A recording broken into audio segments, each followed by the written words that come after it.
again, has some time, fire towards the end zone, leaping grab, touchdown. 1:15 left to play to decide the state champion in Division 4. They will hand it to Blue. Running left, he got undercut. He got hit near the marker. I think he might be short. Live from Max and Irma's in Westerville, it's OHSAA Football This Week. Now here's your hosts, Marty Bannister and Greg Frey.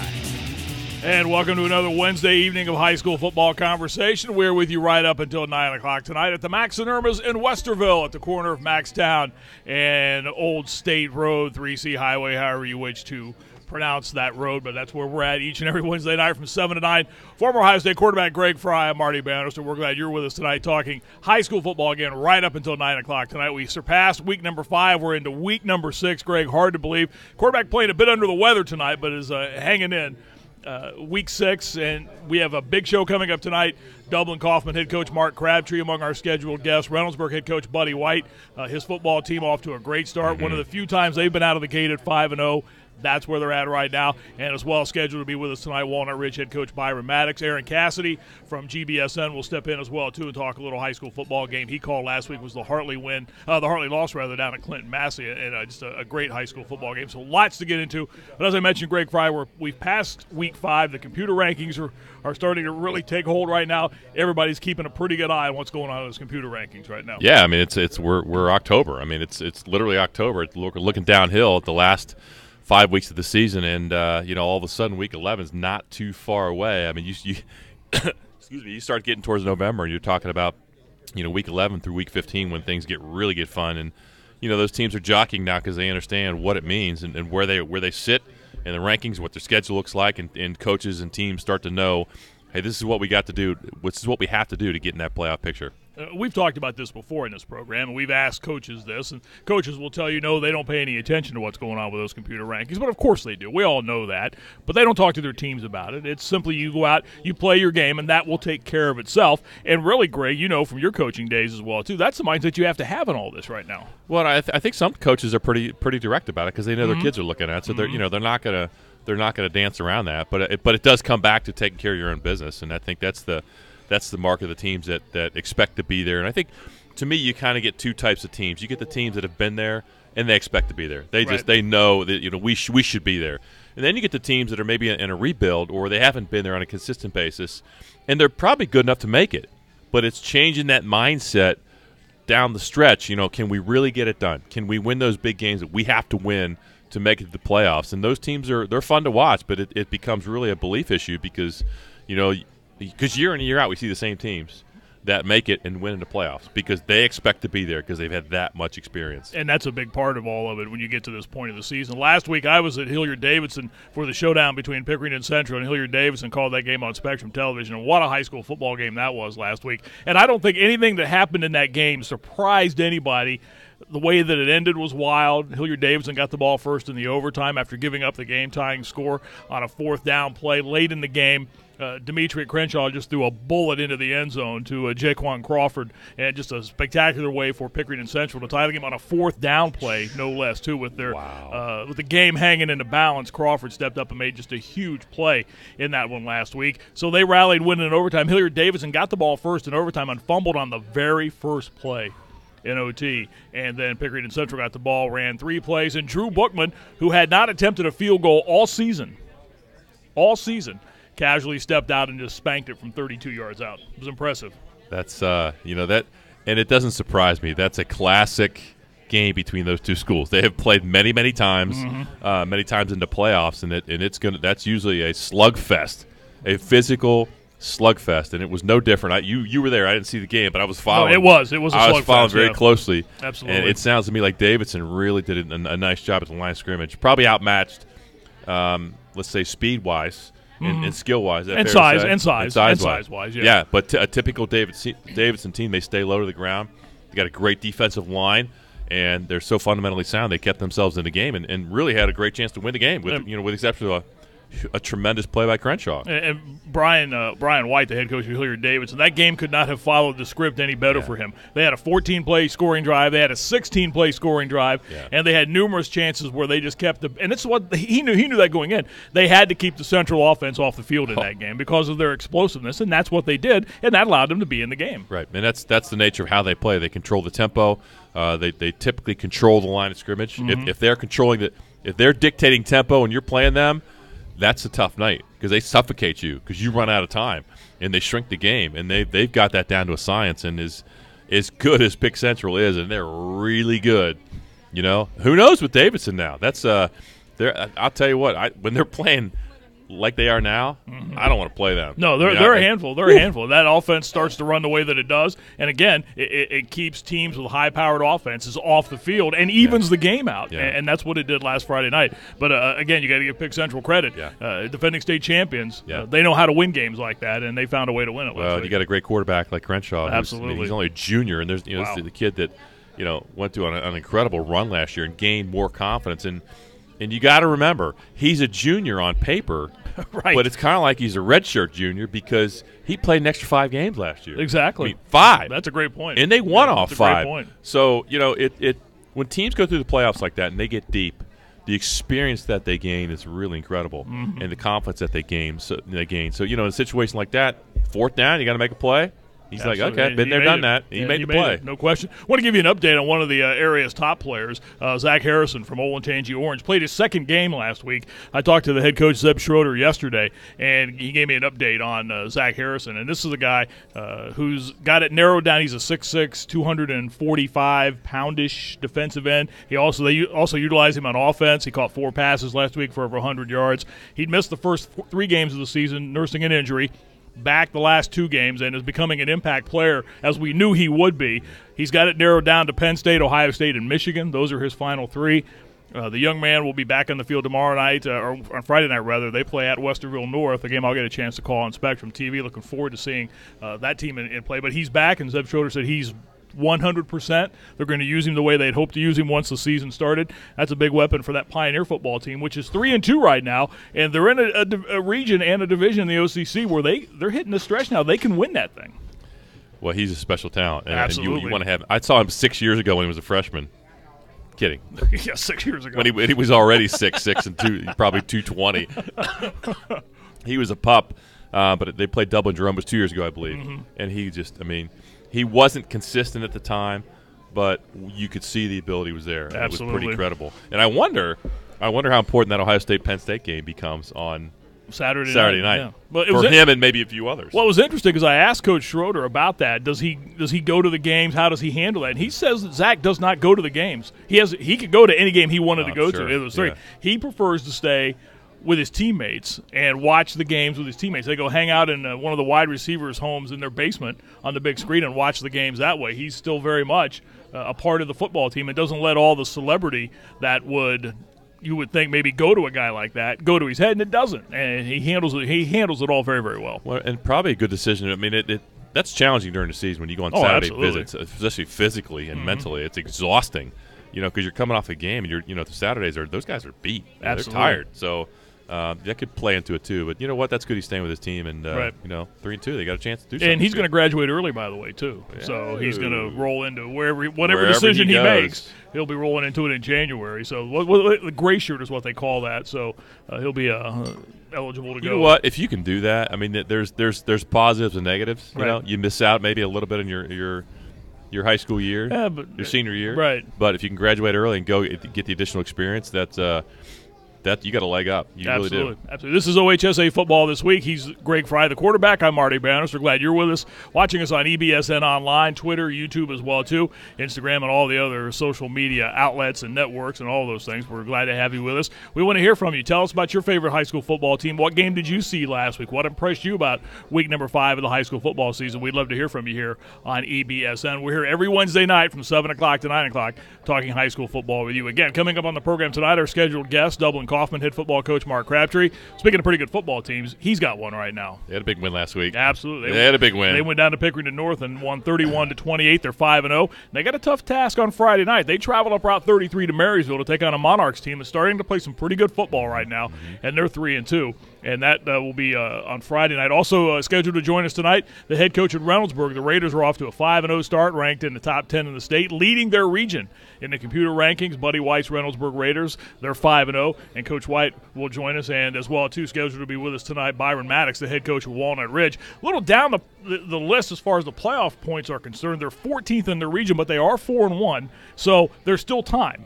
There's still time to make that jump. Remember, you just got to be in the top 8. And that's what you shoot for. Well, I was looking at that region. There's a lot of good teams ahead of it. It seems like there's a lot of 5-0 and 4-1 teams. You know, they're 4-1 and 14th. That just doesn't add up. Right. I saw it today, and I had to do a double take. Like, is that right? But you know what? If they take care of their business, they should be okay. You know, a lot of work's got to be done, though. Should be okay. It doesn't help them Friday night if they win. They're playing a 1-4 Briggs team, so from a point standpoint, that doesn't help you a whole lot. No. But nonetheless, well, their last 2 games, you worry about winning. They got Marion Franklin, who's 4-1 right now, Independence, who's 3-2. Yeah, so both D3 teams. So a lot of points out there waiting on them. Win those 2 games. Yeah, right. And the Scots last week lost their first game of the season. Yeah. They lost 26-20 to Eastmore. What was interesting going into that game last week, Greg, Walnut Ridge had allowed 20 points total in the 4 games prior going into that game last week. They pitched a couple of shutouts. And last week, though, and that's always, if you know anything about high school football in Central Ohio, you go back through the years, Eastmore Walnut Ridge has always been a pretty good-sized rivalry. Oh, yeah. A couple of schools separated by about, I don't know, maybe 7-8 miles out there on the east side, and that game has always been a big, big rivalry. And they played a great game last Friday night, 26-20, Eastmore Academy winning it. We'll have to ask Byron when he gets here about the attitude of his team, because they were coming off a 75-0 win over West. You know, and they're high school kids. Everybody's telling them how great they are, right? And then you get smacked in the mouth by Eastmore. We'll see if they respond. Well, not really smacked. I mean, that was by 6. Well, still smacked in the mouth. Oh, okay. All right. Okay. You won 75-0, and I don't care what's going. You lose the next week. That's you right. got punched in the mouth. That's right. Yesterday here on EBSN, we had the release of the computer rankings for you. We had a great time bringing that to you. They're out for the second week, and yesterday was our first show. And that's, again, where you'll find us every Tuesday from 1:30 to 2 as we release the computer rankings, courtesy of our friends at the Ohio High School Athletic Association. And we went down the rankings top to bottom. There are some huge games coming up this week involving teams in the regions. And, again, as we hit week number 6, a lot to watch, and a lot of teams have key games. There are a few around the state that are big. In one of the regions of Division I, Colerain and Mason play. They're 1-2 in that region. That's a huge game. We mentioned the Kaufman-Marysville game on Friday night. Should Marysville find a way to win that game, boy, what that will do for them. They're 7th in that same region with Kaufman right now. That's a truckload of points waiting for the Monarchs right there. You know, and I go back to that Colerain-Mason game because I got to spend some time with the Mason staff in the last couple of years, and I've watched them play that game, and it's such a belief thing because Colerain's just been so dominant in the GMC and in those games, and Mason's been knocking the door, but they just, from a belief standpoint, it's hard to get those kids to believe they can really hang. So I'll be curious to see that game, to see really how good Colerain is, and if Mason can really keep that game close, let alone win that game. Absolutely. And our good friend Brad Birchfield from Hartley, his Hawks went on the road last week, and I'm surprised I didn't get a call from Brad, course, reminding us that no, we're not going to dive into that. We don't want to do that with coaches coming in here tonight. But again, Brad, we were aware of it. We know we're not going to bring it up. So we don't go for 4th and 5 every time either. So we're putting that one on you. There you go. So Hartley's still with a good run ahead of them. As we have our program rolling out here for you tonight, again with you up until 9 o'clock, talking high school football. Mark Crabtree from Dublin Kaufman, Buddy White from Reynoldsburg, Byron Maddox from Walnut Ridge, our scheduled guests. Let's give you the AP rankings, which are out right now, as far as the top 10 in each state. Again, the AP rankings, they're nice, but they don't have the impact, obviously, the computer rankings do, but these are still a pretty good indicator of how the top 10 teams look in the state of Ohio as you break it down. In Division I, Cincinnati Colerain holds down the top spot, followed by Mentor, Pickerington Central, Reynoldsburg, Canton McKinley, Dublin, Kaufman, Solon. Pickerington North stays in the top 10 despite their close loss to Kaufman last week, and that's probably why. They only lost by a field goal, so they stay in at number 8. Lakewood St. Edward is number 9, and Springfield is number 10. The Wildcats are at 5-0 right now. Anything surprise you in that top 10 there? Am I allowed to off my opinion on this? Absolutely. That's why. I said it last week. Why is Pick Central not number 1? I don't. They're the defending state champs. They're Haven't undefeated. lost a game. They beat a very good Davidson team. Look, Mentor and Coleraine are great football teams. There's no doubt. Right. But I find that very interesting. How do you not? I mean, they're the defending champs, and they're really good. And because you think about that, that's a great point, because you drop down to number 2, and who's number 1 in Division 2? The defending state champion, Akron-Hoban.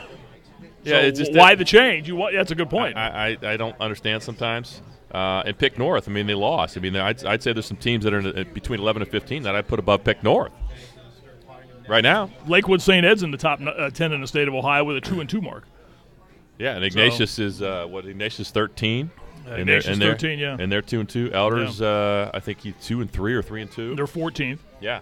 So there you go. Moeller is 16th in that region as well, too. So those GCL teams will be in the mix. Somebody in that GCL is going to be in the mix. Right. Hilliard-Davidson, by the way, is 11th in Division 1. Yeah. And again, I mean, why wouldn't they? Right. Well, you know, right. We mentioned Division moral 2. Victories don't count. There you go. We mentioned Division 2 with Akron Archbishop Hoban holding the top spot at 5-0. The first 6 teams are all 5-0.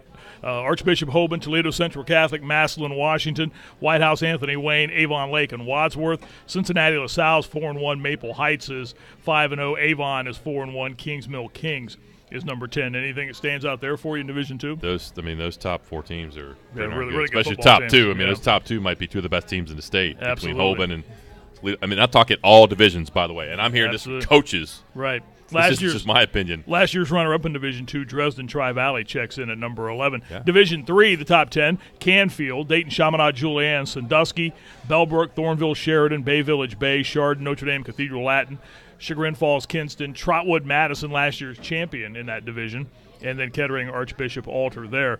Again, anything jump out at you there? I mean, you know, Trotwood, Madison, and Kettering Alter 9 and 10. I would probably have them higher given their history in the playoffs. Good to see Chagrin Falls back into. They've been off for a few years. They had a really good run for a while. You know, I saw them in quite a few state championships and state semifinals. So it's good to see them in the mix. But you know, that's going to be an interesting division. Absolutely. That's kind of wide open to me right now. Absolutely. Division 4, St. Mary's Memorial, the Rough Riders are 5-0. Cincinnati, Wyoming, Hubbard, Poland Seminary, all at 5-0. The Big Red of Steubenville are 4-1. Clarksville, Clinton, Massey, a team that our friend Aaron Cassidy saw last week. They hung on to beat Hartley last Friday night at number 6. St. Clairsville at 7. Belleville, Clear Fork, the Colts are 8th. The Red Raiders out of London are number 9 in the Mid-State League. And then Perry at number 10 at 4-1. That's a pretty good St. Mary's team up there in the northwestern part of the state.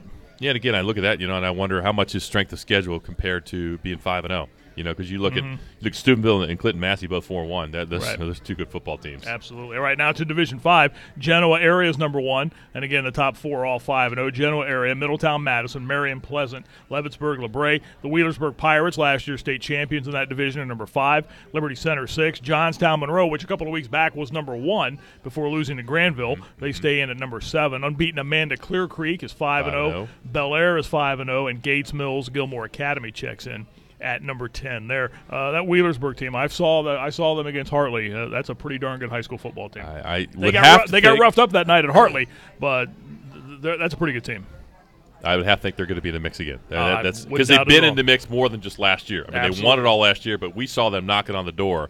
You know, if they're not week 13, something's wrong. Division 6, and this is pretty much a who's who in high school football, at least the first 3. Coldwater, Maria, Stein, Marion, Local, and Kirtland. There you go. I mean, you don't need to know anything more. When you get to those small divisions, those schools jump out almost every year. I would hate to be in that division with.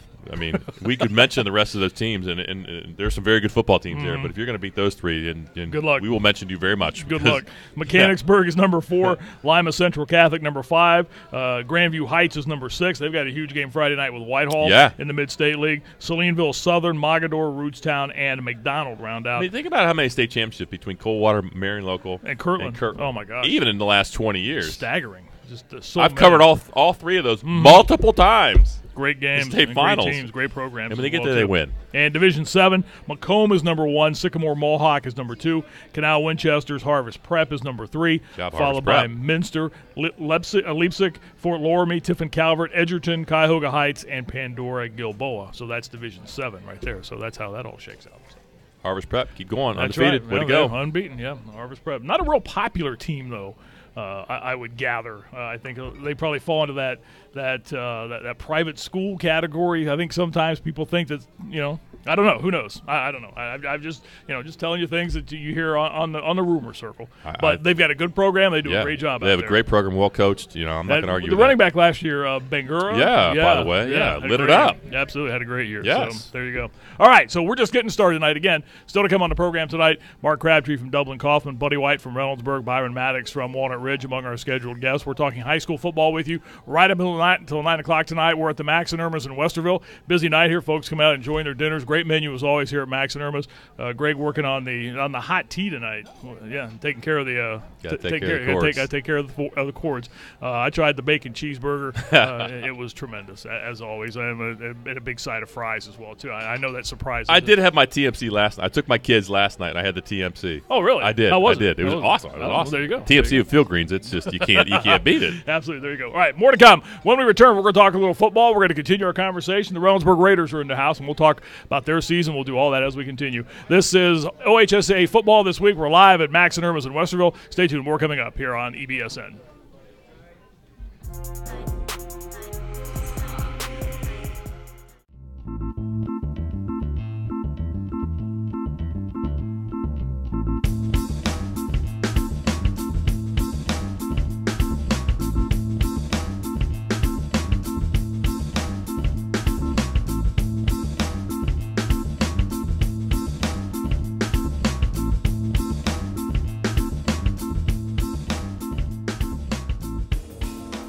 Powerball.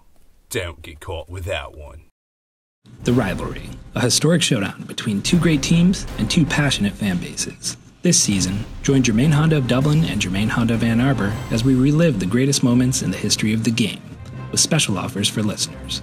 Discover Honda's award-winning lineup of cars and SUVs, like the 2017 CR-V, starting at just over $24,000. But rest assured, whether you're in Ann Arbor or Columbus, you can count on Germain Honda to deliver the right car, the right price, the right way.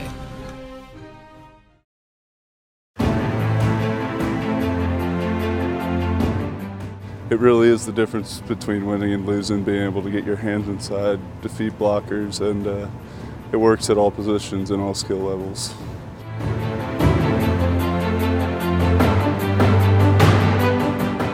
I'm Joey Bosa. See the difference in your game.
Powerball.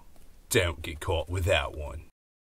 The Rivalry, a historic showdown between two great teams and two passionate fan bases. This season, join Germain Honda of Dublin and Germain Honda of Ann Arbor as we relive the greatest moments in the history of the game, with special offers for listeners. Discover Honda's award-winning lineup of cars and SUVs, like the 2017 CR-V, starting at just over $24,000. But rest assured, whether you're in Ann Arbor or Columbus, you can count on Germain Honda to deliver the right car, the right price, the right way.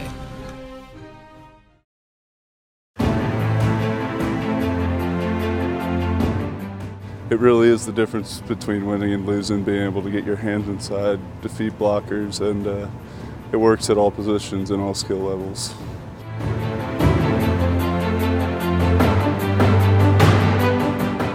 I'm Joey Bosa. See the difference in your game.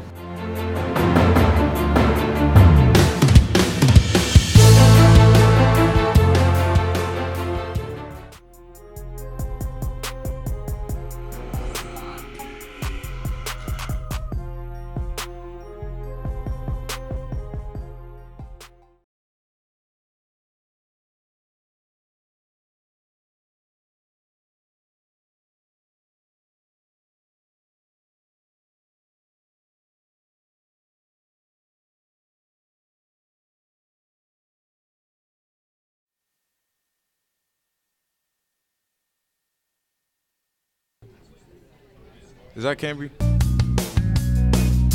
Oh, no. And we welcome you back to Max and Irma's. It's Wednesday. We're talking high school football here on this Wednesday, right up with you until 9 o'clock from 7 to 9. This is where you find us each and every Wednesday night, along with the quarterback, former Ohio State quarterback Greg Frey, Marty, Bannister. We're so glad you're with us here tonight on EBSN as we talk high school football. They are really one of the stories in Central Ohio this season, off to a great start at 5-0. They are the Raiders of Reynoldsburg, and we have a number of their players here with us tonight at Max and Irma's. We're going to start out with a couple of them and then bring two more on here in a couple of moments. First, we have from the Reynoldsburg Raiders, we have Jay Amberger, we have Mershawn Rice with us here, guys. So first of all, we appreciate you spending some time with us here tonight. Take me, Jay, let's start with you right now.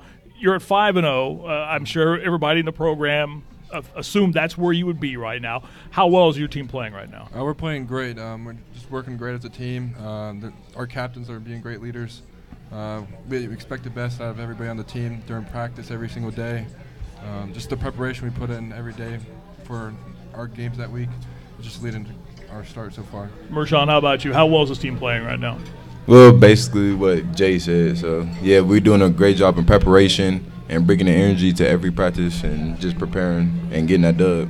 You have to know, guys, with the way things went for you last year and now this year, you've got a little bit of a target on your back. Well, what's that like for – I mean, we all know, you guys are well aware that Reynoldsburg, it's been a while since you've had a great deal of success. But what's that like to walk onto the field knowing that other teams are looking at you guys now? It's like another challenge for us this year. There's people that's like doubted us from like last year after like being let out of the playoffs or like getting beat by both at Pickeringtons, but it's just another challenge for us this year. That's how we look at it. So you guys start out, your most challenging game was week 1 against Upper Arlington. Yeah. What did that do confidence-wise to win that game to start your year in a close ball game? It's just like last year for New Albany.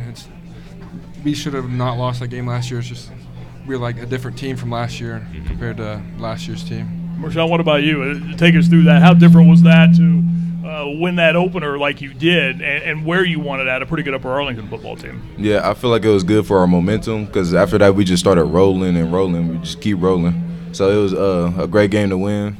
And, yeah, I like how we started the season. Jay Amberger, Mershawn Rice from Reynoldsburg are with us here. The Raiders are 5-0. They got a big one coming up on Friday night. We'll talk about that here in a few minutes. And Mershawn, let me bring it back to you here. With all the attention that's focused on you because of what you're able to do on the field, you know, again, as the team has a target on its back, I'm sure you're pretty much aware that defenses are kind of gearing themselves to slow you down and take you out of the game. Does that make things different for you when you go onto the field?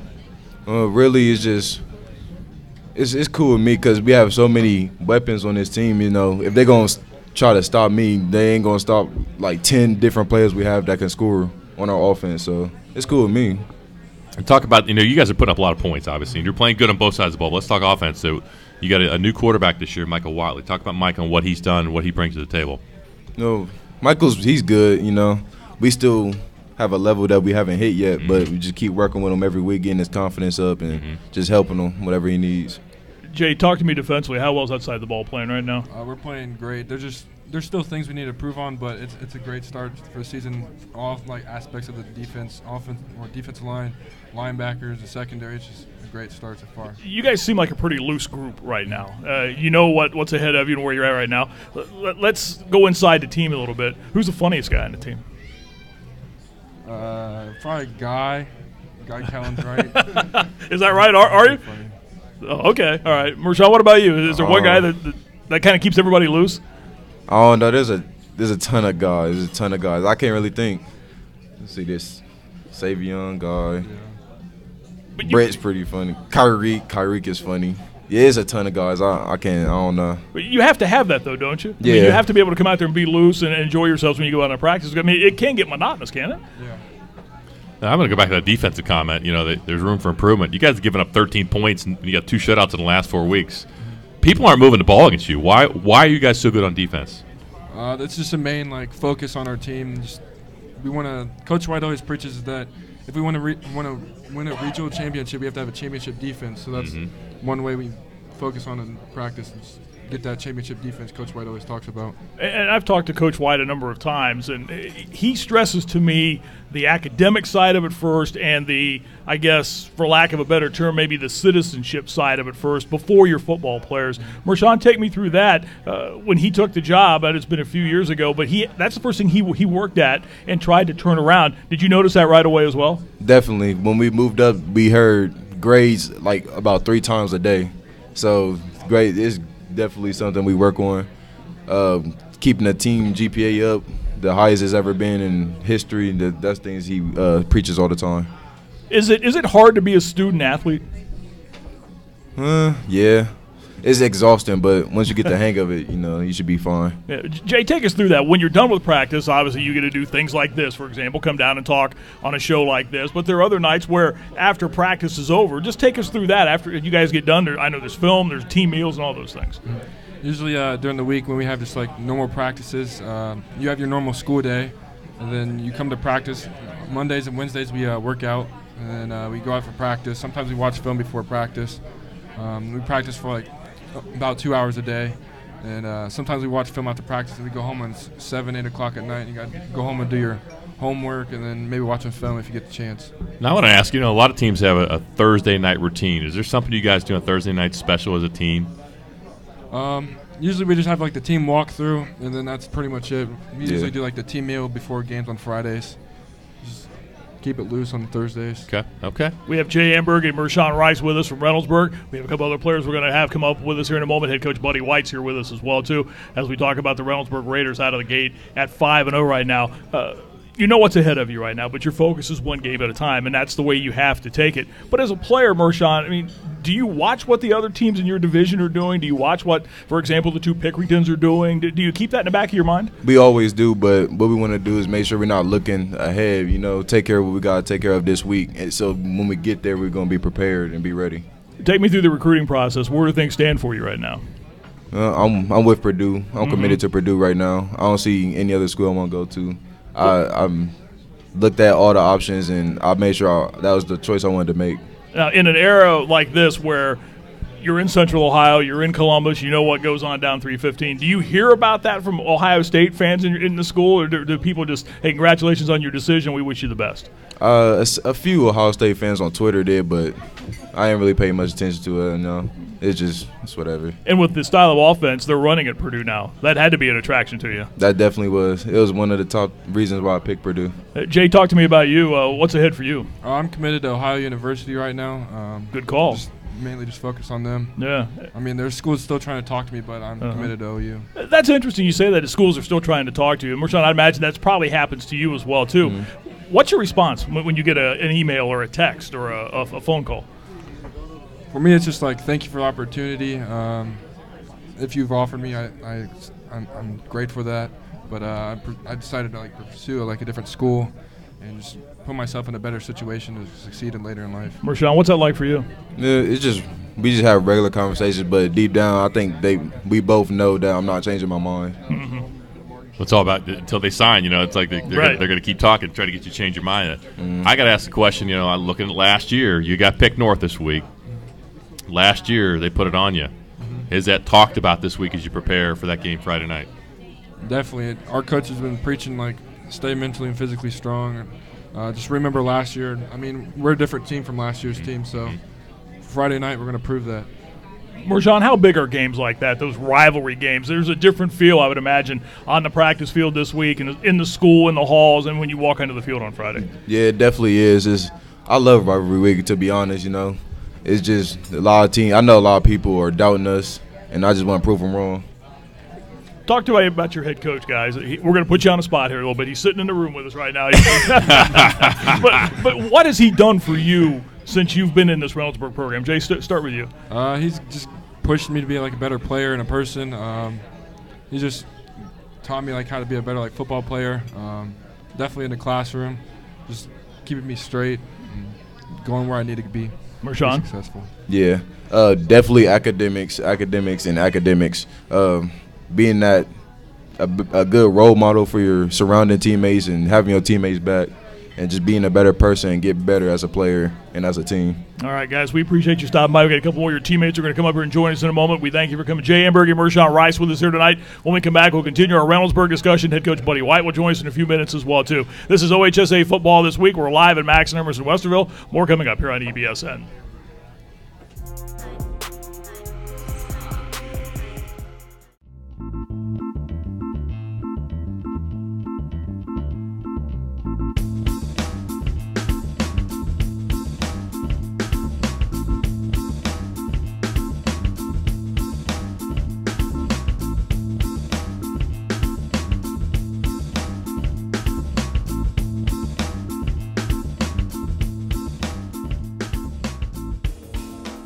Powerball.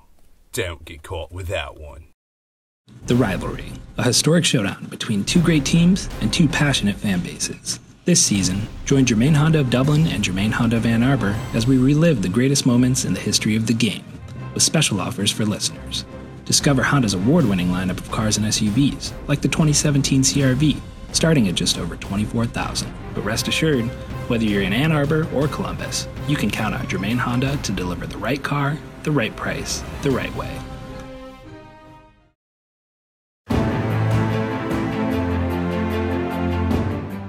It really is the difference between winning and losing, being able to get your hands inside, defeat blockers, and it works at all positions and all skill levels.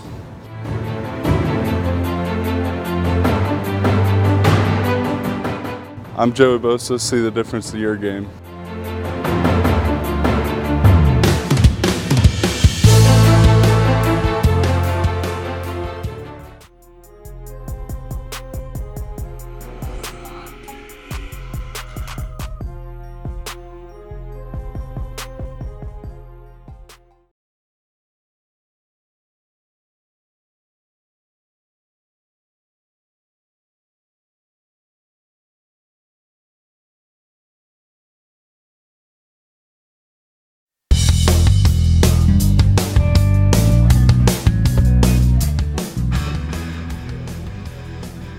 We continue on here with you at Max and Emerson, Westerville. OHSAA football this week. I'm Marty Bannister, and we are talking Reynoldsburg football right now. The Raiders at 5-0. We've already heard from Jay Amberg and Mershawn Rice. A couple of other players are joining us up here right now. We have Guy Cowens, right, and also Camby Goff with us here. Guys, first of all, we appreciate you coming up. You saw your two teammates up here a moment ago.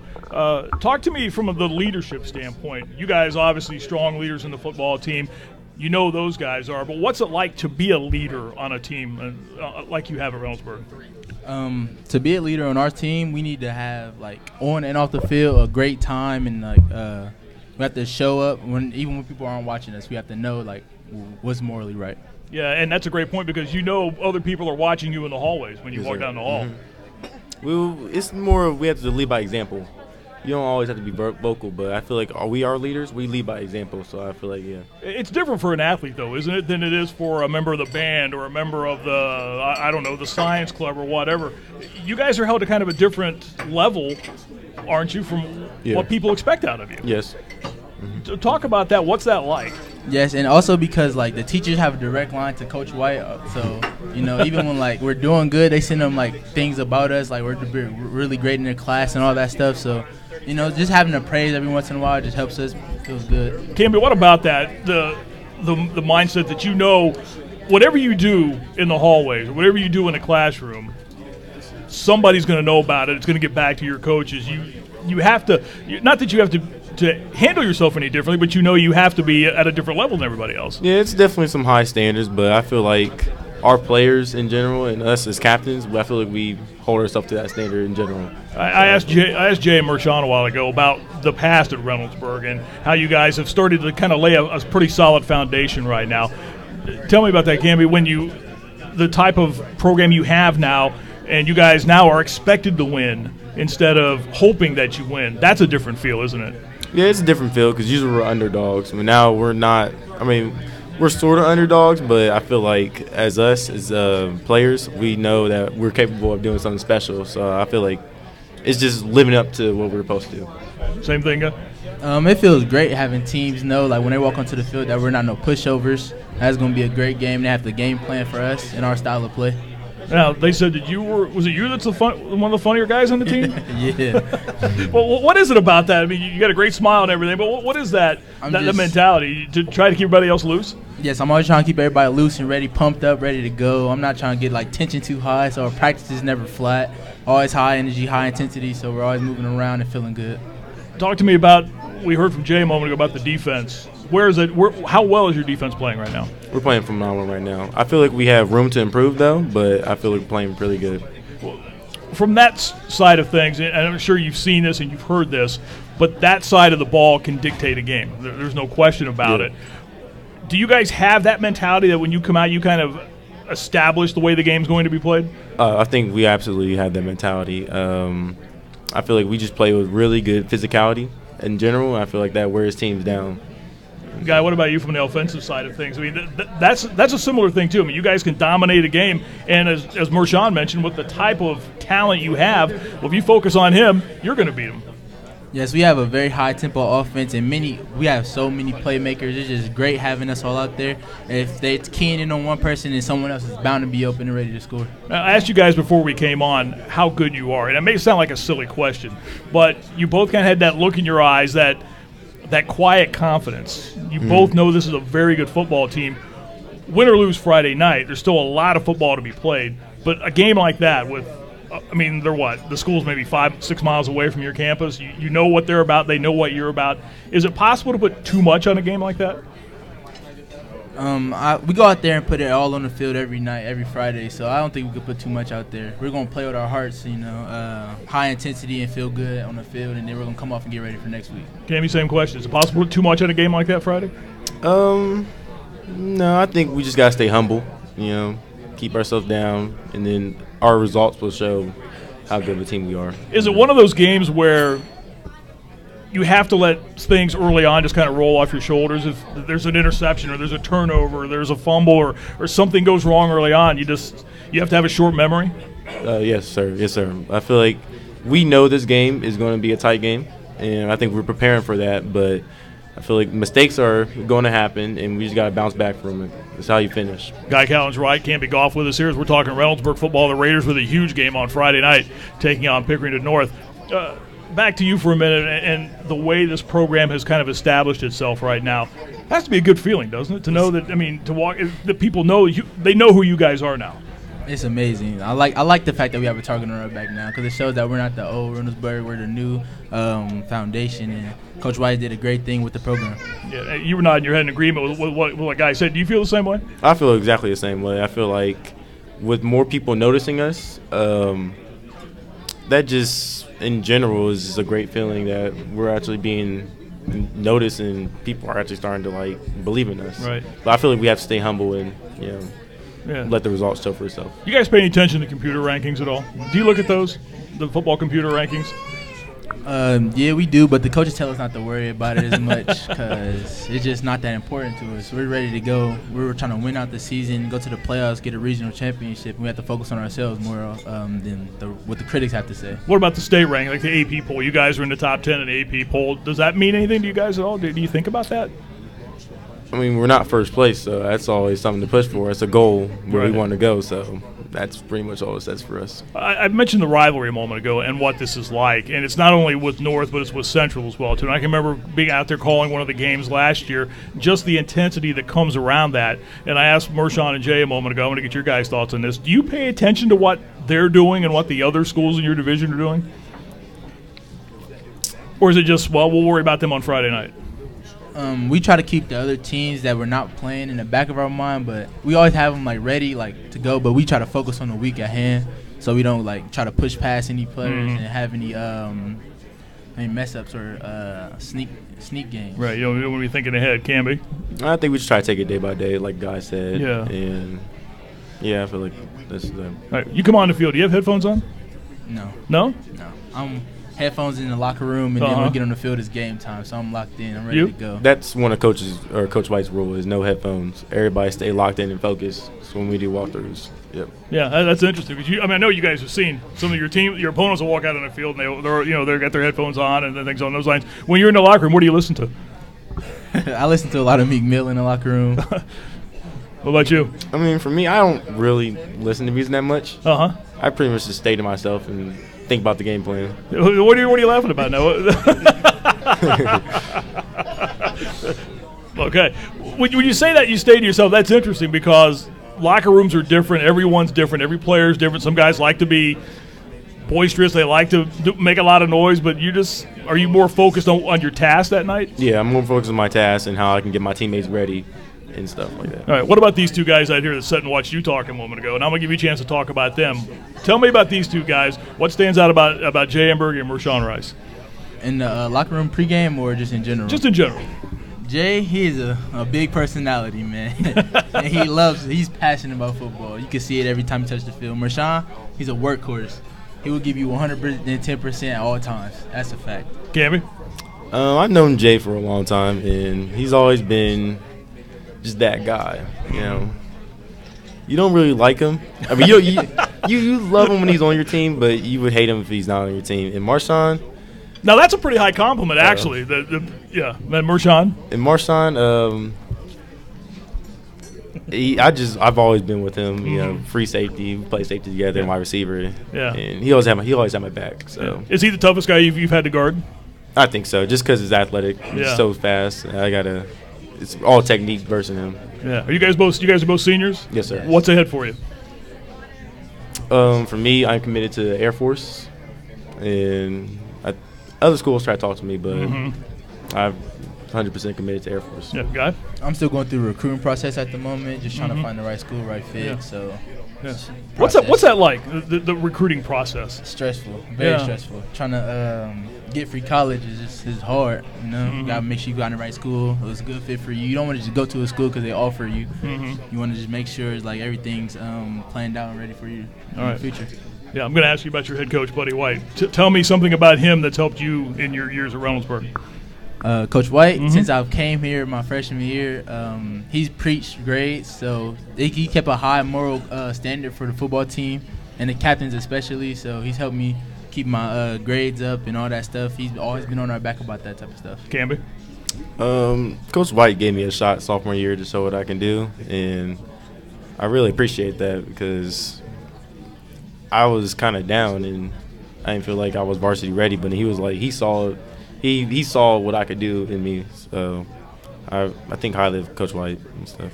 All right, bright future for this Reynoldsburg program and a bright future right now for these guys. Big game coming up on Friday night when they take on Pickering North. Guy Collins, right, Camby Goff. We appreciate you guys coming up here tonight. Thanks very much. Thanks. Thank you. We're going to take a timeout. When we come back, we'll hear from the head coach of Reynoldsburg, Buddy White, will join us. We're at Max and Irma's here in Westerville. More coming up here on EBSN.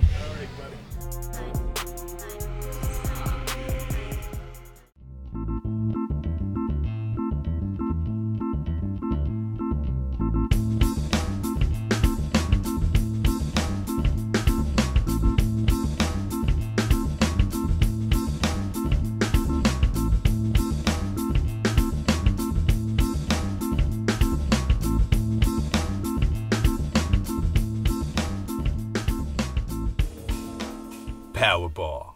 Don't get caught without one. The Rivalry, a historic showdown between two great teams and two passionate fan bases. This season, join Germain Honda of Dublin and Germain Honda of Ann Arbor as we relive the greatest moments in the history of the game, with special offers for listeners.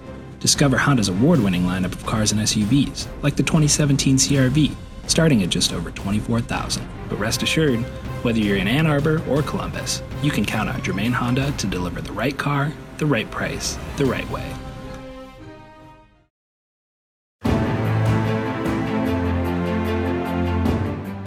It really is the difference between winning and losing, being able to get your hands inside, defeat blockers, and it works at all positions and all skill levels.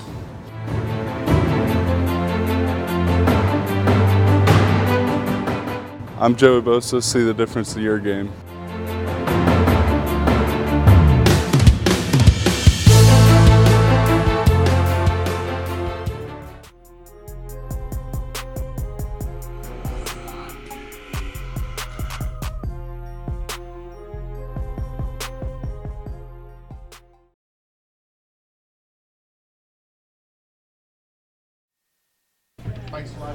And we welcome you back to Max and Irma's. It's Wednesday. That means we're talking high school football. Still to come on the program tonight, the head coach at Dublin Kaufman, Mark Crabtree, will join us.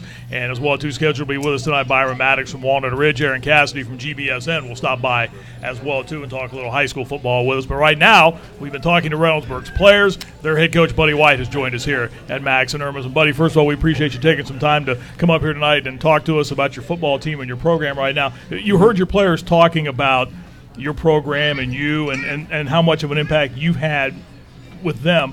You told me just before we came back here you've had as much fun this year as any other year, and it's because of guys like the four you brought up here tonight, isn't it? Oh, yeah. These guys are fun to be with. I look forward to going to practice with them every day. I tell you what, these guys love to compete in practice. I mean, we don't have dead time in practice at all. And sometimes I got to pull them back a little bit. You know, they like getting after it. But when you have a little bit of depth, you always get guys competing.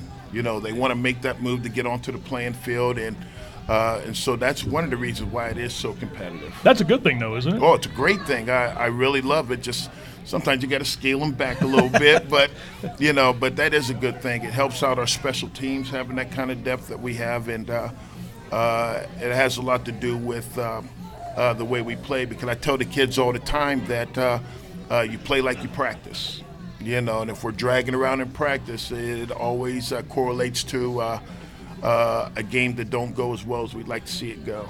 You know, we talked a little bit in the break, you know, about I've been noticing you guys, and not just me, but you've been on the radar the last couple of years, like you've been this close. Could you see this coming? Did you anticipate this year was going to be like this? Oh, I knew that this class was a special class. We had 33 lettermen after last season. You know, we had 8 returning starters on offense, 8 returning starters on defense, and that was off a 7-3 team last year. And so we expected great things, but we knew we had to work. You know, we had to go to work. We had to come together as a team, because I've had some really talented teams at Reynoldsburg that didn't accomplish the things that they probably should have accomplished.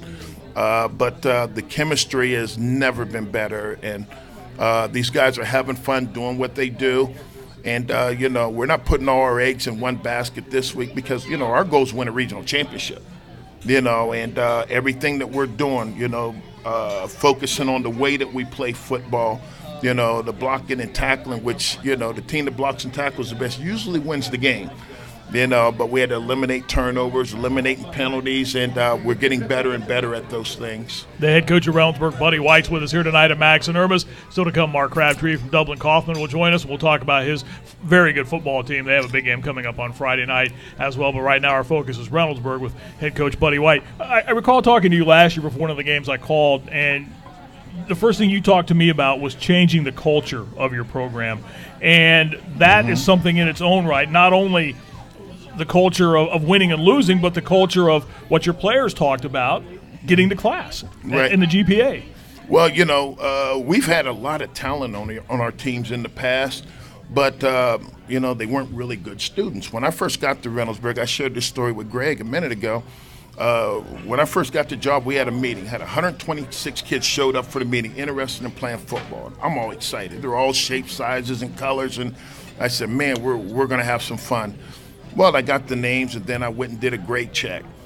And if we would have had a game that Friday, only 39 kids would have been eligible. Wow. You know, the team GPA when I first got here was 2.1. Now it's up real close to 3.0. And, you know, it took a lot of hard work, holding kids accountable. And, you know, guys like these guys all bought in. All these guys have 3.0 and above GPAs. And, you know, when your leaders are leading the way into things that you're stressing, then that paves the way for a lot of success. Well, that was one of the reasons why I asked the players about that, about juggling being a student athlete and being on the football field and all things that they have to do. It's not an easy thing to do. Oh, no, because football is very time-consuming. You know, it takes a lot of time, and so you have to know how to manage your time. And, you know, and like I said before, I find that the good students, it correlates into discipline on the football field. And I was at Bishop Hartley in 2010 when we won the state championship. And the one thing I noticed is that you win with good kids. kids that have discipline, kids that have that determination, that want to be successful. And so one of the things that I said I was going to do, I was going to try to develop those kind of kids that you can win with. When I first got there, first couple of years, I've gotten rid of some really good athletes, but we weren't going to win with them. Reynoldsburg's always had good athletes. Any coach you talk to will tell you that. Right. But the chemistry that we have now is much, much better than it's ever been, and a lot of that has to do with our senior leadership. Well, I was impressed with these young men and what they talked about, because they can tell you they're buying into what you're talking about, and they're talking about how important their grades are, and that's very attractive to me when I hear that. Yes. But I also know you went with defense, and I'm looking at your scores, and I see in 5 weeks I see 2 shutouts, and you've given up 27 points, only 13 in the last 4 weeks. Yeah. So you're doing something right on the defensive side of the ball. What are you doing? Well, one of the things is we're going to make sure we put our best players on defense. Okay. And the one thing that I've always known is that you win championships with defense. And I knew that we were going to have a really good defense this year. We had a young man that transferred in that really was the icing on the cake, Jeremiah Burton, one of our defensive linemen that transferred in from Westerville North, and a major difference maker. And he's a leader also. He really picks up the guys, and he's very excited about being with these guys, and they all play for each other. And our defense has a lot of pride. We're giving up less than 2 yards a carry.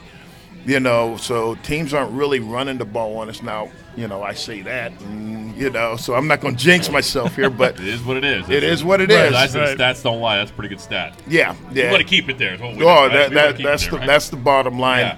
Yeah, some very good disciplined kids, great defensive coaches, puts together some really good game plans, and these kids have really bought in, and then now they have that pride. They see how successful the defensive end has been, and they want shutouts.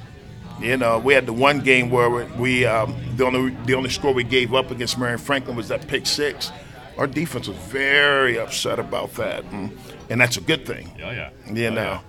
You talked about Jeremiah Burton coming over to your program, yes. And a lot of times that can disrupt the chemistry when a player makes that kind of move, especially when it's got some talent. He's going to play right away. Right. It seems like that wasn't a factor with your program. He just kind of mixed in right away. He did. He already knew a bunch of the guys. They all knew him.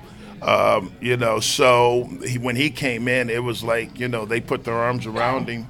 And I was really happy to see that. He just came right in, and he was one of the guys. Were you concerned about that at the beginning? Not really, because I knew that, like, one of the guys that he worked out with all winter was Des Cooper. Mm-hmm. And, him and Des were very good friends, and Des is one of the leaders on our team. And Breon Eddings is his cousin. He's our starting cornerback. And so he knew a lot of the guys on the team, and he came in, and I'll tell you what, if you want to ingratiate yourself with your teammates, work hard. And he came in, and he was really banging it with those guys, and they're like, okay. He didn't come in cocky or anything. He's willing to do anything we ask him to do, and we're really excited about that. Kind of a perfect fit, right? Oh, he just stepped right in. Talent not included, yeah. Well, yeah. Because, last year we had a real good defensive lineman in Elijah Ratliff, who's up at Kent State now. And he literally stepped right into his position and is really doing a good job, just like Elijah did for us.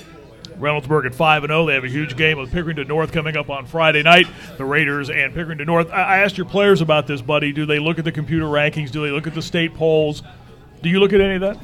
Well, yeah, you can't help but look at it. You're constantly getting phone calls. Hey, I see you're this. I see you're that. And it's a motivating factor for us. We got our program at a certain level, and these kids want to keep it at that level. We're starting to get the respect that we coveted, and it's real exciting, but we're not going to get complacent. The one thing that we do is we keep the kids humble. Like I said, we're 5-0, but I tell the team all the time, all that means is that the worst we can do is 5-5. Let's go back to work. I don't want no part of that. When you see us work, you see these kids practice, get in the weight room and everything, there's no complacency. These guys know. We've broken things up into 3 seasons. We had the preseason. We went 5-0. Now we got the league season, and we want to make sure we have a winning record there. And then, we're going to get into the postseason, and our goal is to win the regional championship, and everything that we're doing is geared towards that. Can you sense that these guys taste that they understand what's laid out in front of them? These guys are very confident. They're confident in their abilities. They're confident with each other. They're confident with their coaches. And, I definitely sense that they have big goals. These kids want to do some really great things this year. And you can tell by the way that they worked and prepared for this season that they were really looking forward to doing something great this year, and so far so good. I asked the players to talk about you for a moment. Now, look at these four guys and give me a comment about each one of the four out here in front of us. Well, Canby, I call him the quarterback of our defense. He plays free safety for us and makes sure everybody's where they're supposed to be. He doesn't miss tackles, so if anybody does get loose, he's always there to get them. And you don't get behind Canby at all. He's very smart. He knows what's going on. He studies the game really well. I'm really excited about that. Before you move on, I want to go for a comment that he said to you. Okay. He said that you gave him a chance, and the way he goes about it, you can just tell he doesn't want to let you down. Do you sense that? Well, he doesn't want to let the team down. Sure, either. sure. Me or the team, and we gave him the opportunity because I sensed. Back when he was a freshman, I said, I think we got something here. And then when he became a sophomore, I saw how he worked, how he carried himself. And I said, I think we got something special in this kid. And so he lettered his sophomore year. Then last year, we really put a lot of responsibility on him. And he accepted it, and that's one of the reasons why we were 7-3 last year, and we are where we are right now. All right, keep going. You got three more here. Well, you got Jay there. Jay is, I tell you what, during the off season, he's with the team every day. He never misses workouts, and he was the leader of our off season program. And when your leaders are, your hardest workers, like Jay is, great things are coming. He's very good. It's funny, his sophomore year, he started a defensive end for us. And then last year, we were doing a lot of two platooning. And he came to me last year and said, Coach, you mind if I play a little bit of offensive tackle? That took me aback. I've never had a defensive guy ask to play offensive tackle. And I said, well, we usually two platoon. Jay, aren't you worried about getting tired? He said, nah, Coach, I've been doing it all my life. So we put him there, and, and what happened is a lot of the schools started recruiting him as an offensive tackle. So we gave him the opportunity, and he's done a great job with it, and he don't like coming off the field. He does not like coming off the field, and, he's definitely somebody I'm going to miss when he leaves. I don't doubt that. Two more over here. Guy, he's our running back, and I know last year, he's not selfish at all, because last year we were feeding him the ball 20, 25 times a game, because what most people don't realize is that going into week 5 last year, we lost 3 game breakers. Our top 3 running backs were done. And we had to rely on Guy to, hey, you got to pick up the slack, man. And he picked up the slack and did a really great job for us. Like I said, we were riding him like a mule last year. This year we have a lot of depth there. He's not getting as many carries. He's never once complained about it. When he gets out there, he takes full advantage of his opportunities, and that's what you want from your leaders. He's not selfish at all. And like I said, our rotation of running backs, we rotate about 6 guys in there. Mm-hmm. Wow. And they're very talented, because I've said this many times. We could take any one of those running backs, and if we fed them the ball 20, 25 times a game, they're going to be 1,500-yard rushers. There you go. They're very talented. And, absolutely. And guys never complain. Anything we ask him to do, he's going to do it. He's another one that really led during the off season. Another one of those seniors along with Jay. And both of those guys, like I said, when they're in the weight room and they're your hardest workers, then good things are getting reday to happen. And finally, Mershawn Rice. Mershawn, he's heard so much about himself. I love Mershawn. He's another one. I truly believe that, if we got him the ball more, I think he's probably one of the most explosive players, in the state of Ohio. We have, and he's part of our rotation. We rotate about 6-7 receivers, and he never complains. But, when we need to have something happen, He gets there. He makes it happen. He blocks. He'll do anything we want. We got him in there blocking punts, and he just does anything the team needs. He doesn't talk much. He just works, and he works really hard. And he's another one during the off season that was in the weight room leading the guys. And this success that we're having is not by accident. It's guys like these guys right here is the reason why we are where we are now, and the reason why we set our goals where they are. All right, final thought. You have Pickerington North on Friday night. What stands out about that Panther team you'll face on Friday? The Pickerington's very, very talented. They have a lot of really good athletes everywhere. So it's not going to be one of those games where we're going to be out athleting anybody, because they can go toe-to-toe with us as far as that's concerned. It's going to come down to blocking and tackling. I say that all the time. Whoever blocks and tackles the best and executes the best and makes the least amount of mistakes as far as turnovers and penalties are going to win the game. And, so those are things that we've really been harping on all season, because I know what the OCC Ohio is all about. And if you don't have your game together when you go into league play, then there's going to be a lot of long nights. Should be a fun one on Friday night, Reynoldsburg and Pickerington North. The head coach at Reynoldsburg, Buddy White, thanks to all his players as well, too, for coming down. We appreciate you taking some time with us tonight. Thank you. When we come back, we'll talk a little Dublin-Kaufman football. The Shamrocks are in the house. They have a huge game coming up on Friday as well, too. We'll do that with head coach Mark Crabtree. When we return, we're at Max and Irma's in Westerville on EBSN here on this Wednesday.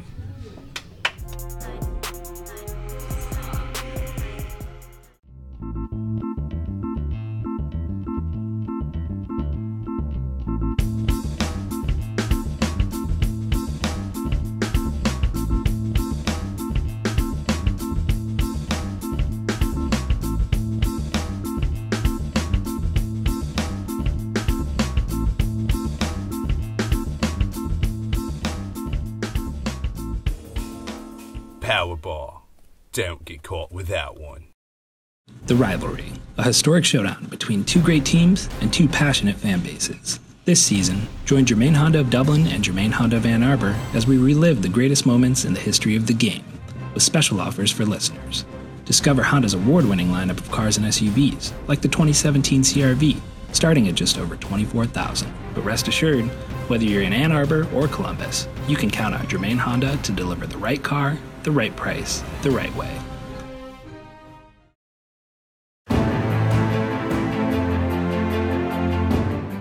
It really is the difference between winning and losing, being able to get your hands inside, defeat blockers, and it works at all positions and all skill levels.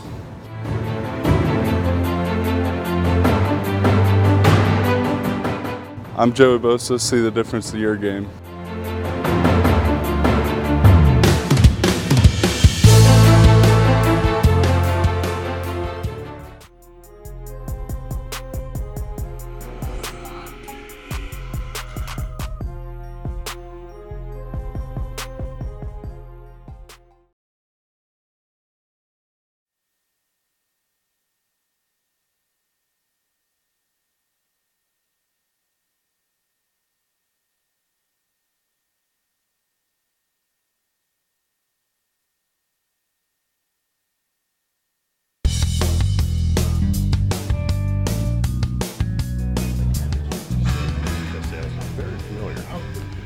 And welcome back to Max and Irma's. It's Wednesday. That means high school football. Still to come on our program tonight. Byron Maddox, the head coach of Walnut Ridge, will join us. But right now we're going to talk a little Dublin-Kaufman football. The Shamrocks, huge game in the OCC on Friday night. Their head coach, Mark Crabtree, spending some time with us now here at Max and Irma's. We appreciate you coming out after practice on this Wednesday night. You're 5-0 right now. I've asked a lot of coaches this similar type of question. You're 5-0. Is this where you expected to be right now, Mark? I don't know if I really thought about it. We play some really good teams, hard teams, tough teams, and to think that we might be 5-0, I didn't really give it much thought. I just was really, and people like to say it, but it was really one game at a time, and I didn't really consider, week 3, 4, and 5 down the road, and we just kind of kept playing, and here we are at 5-0. Coming off a win last week against Pickerington North, very good football team.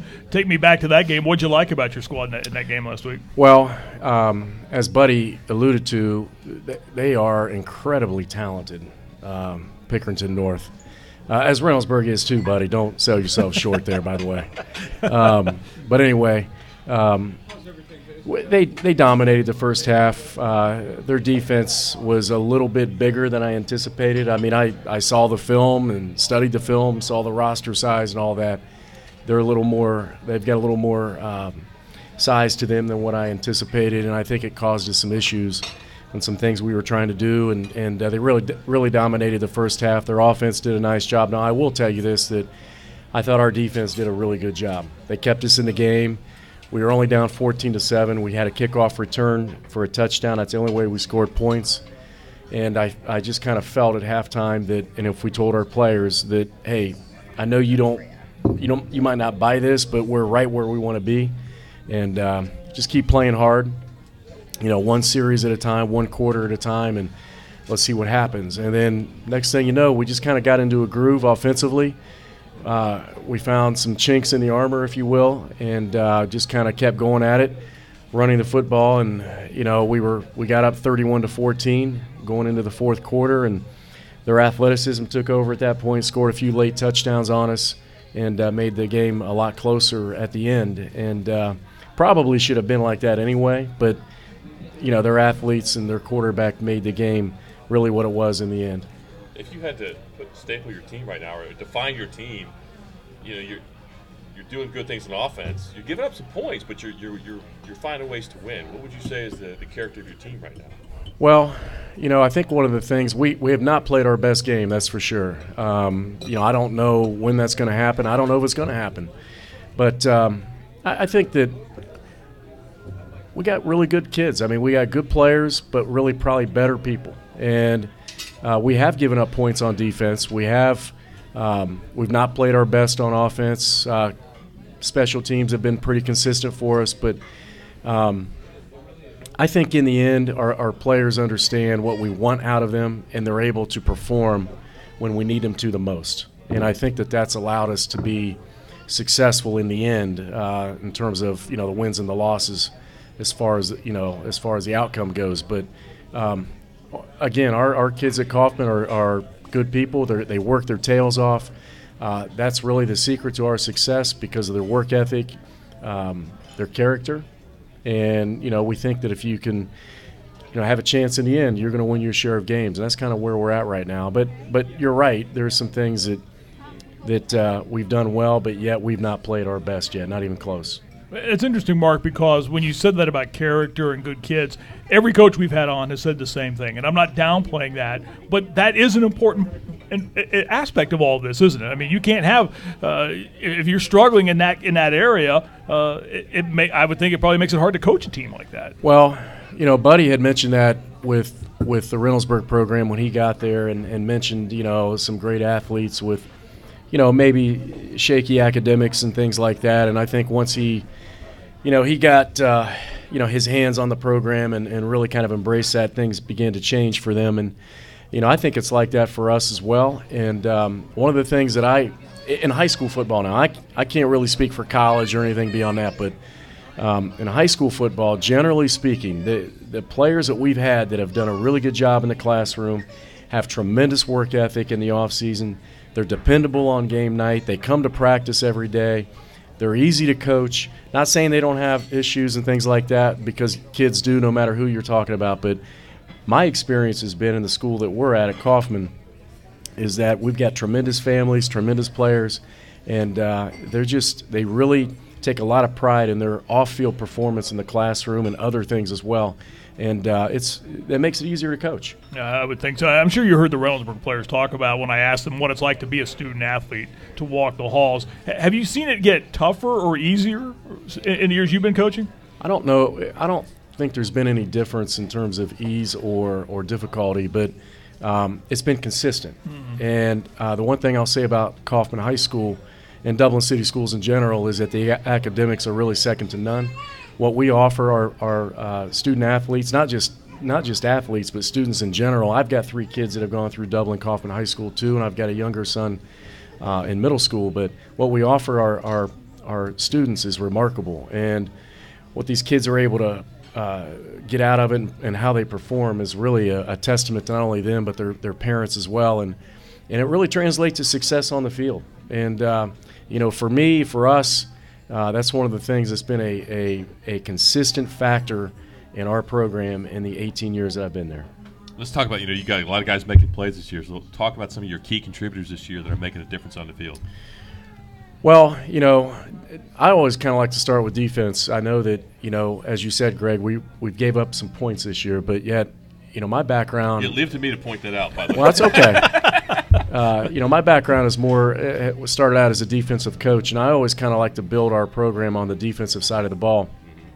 So I'm going to start with our 2 inside linebackers and Ryan Hamilton, who's going to Columbia to play football as well.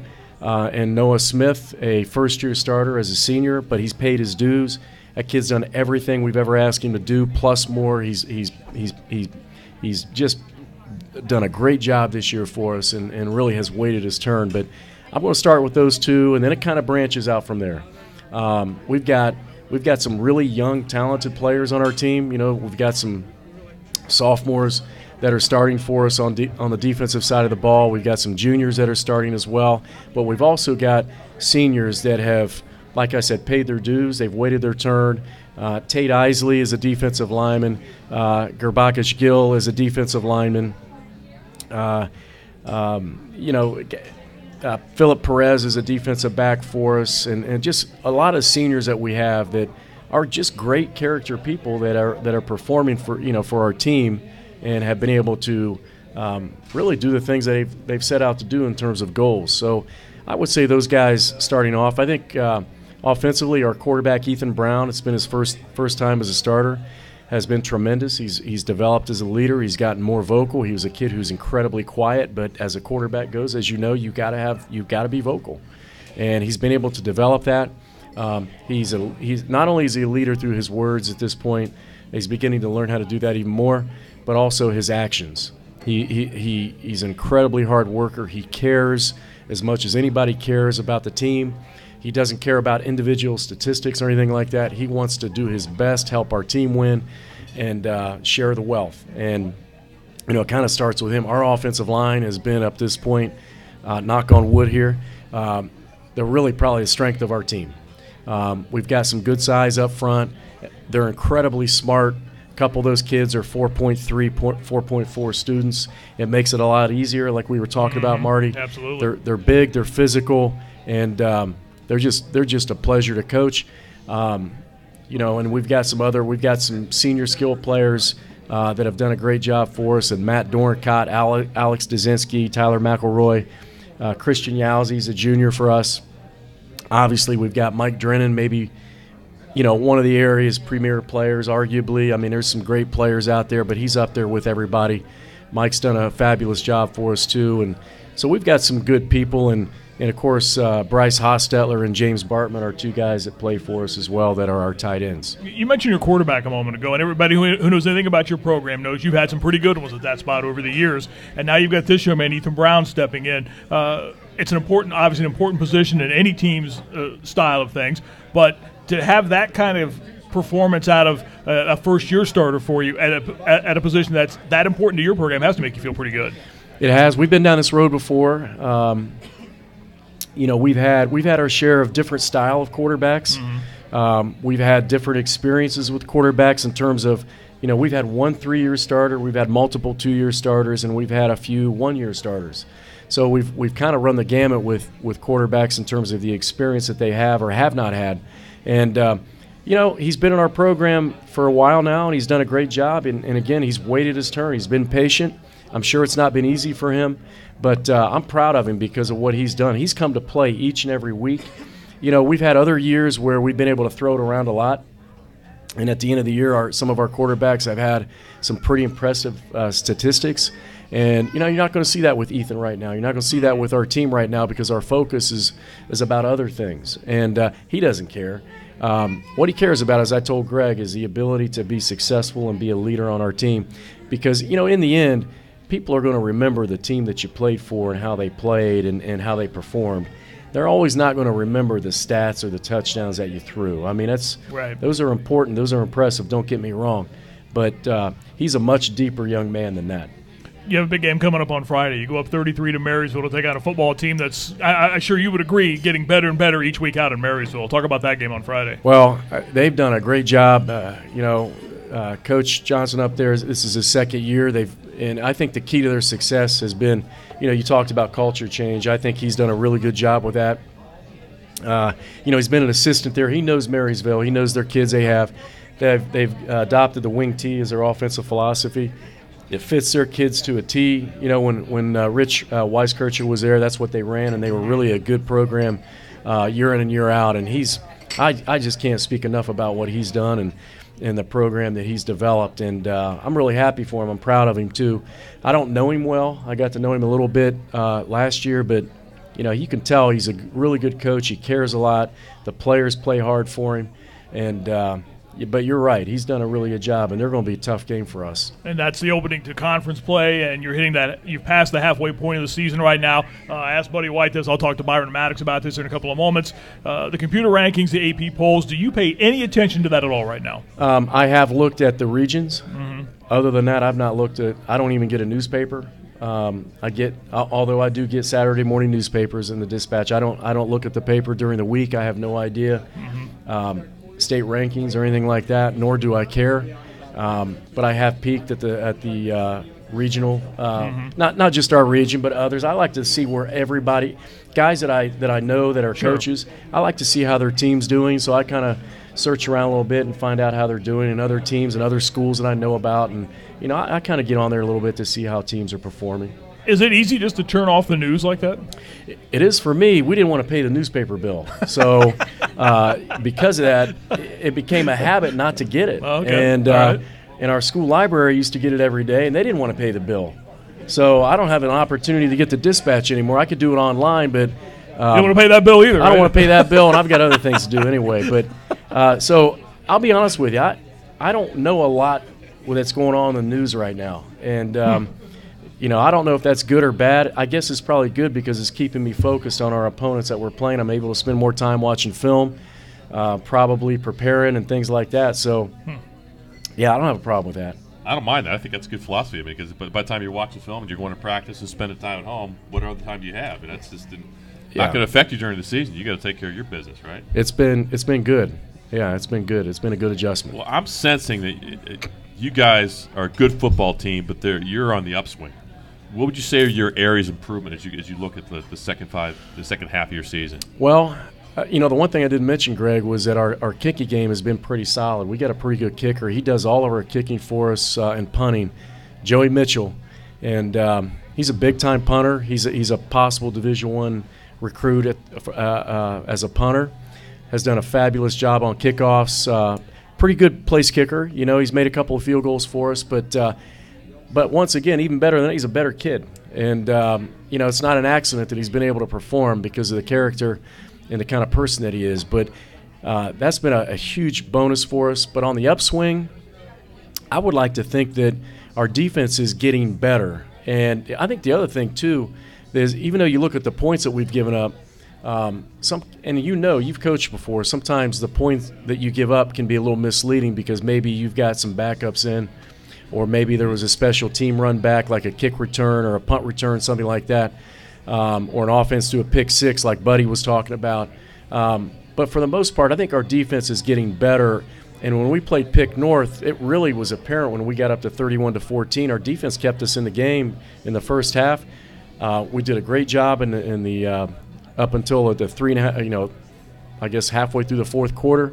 But I think they're getting better offensively. Our offensive line is continuing to improve and stay consistent.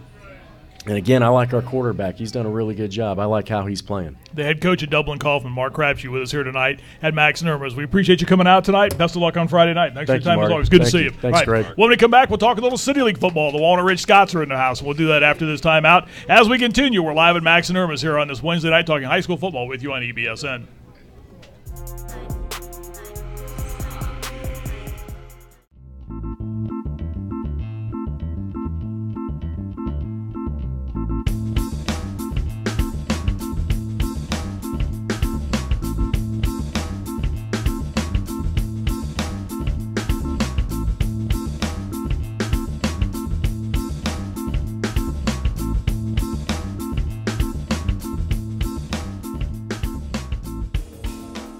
Powerball.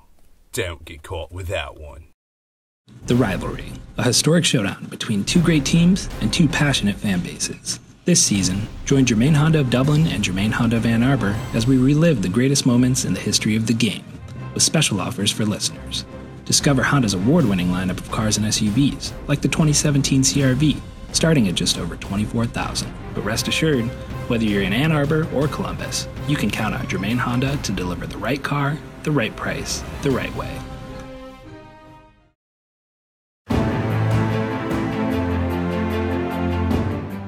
It really is the difference between winning and losing, being able to get your hands inside, defeat blockers, and it works at all positions and all skill levels.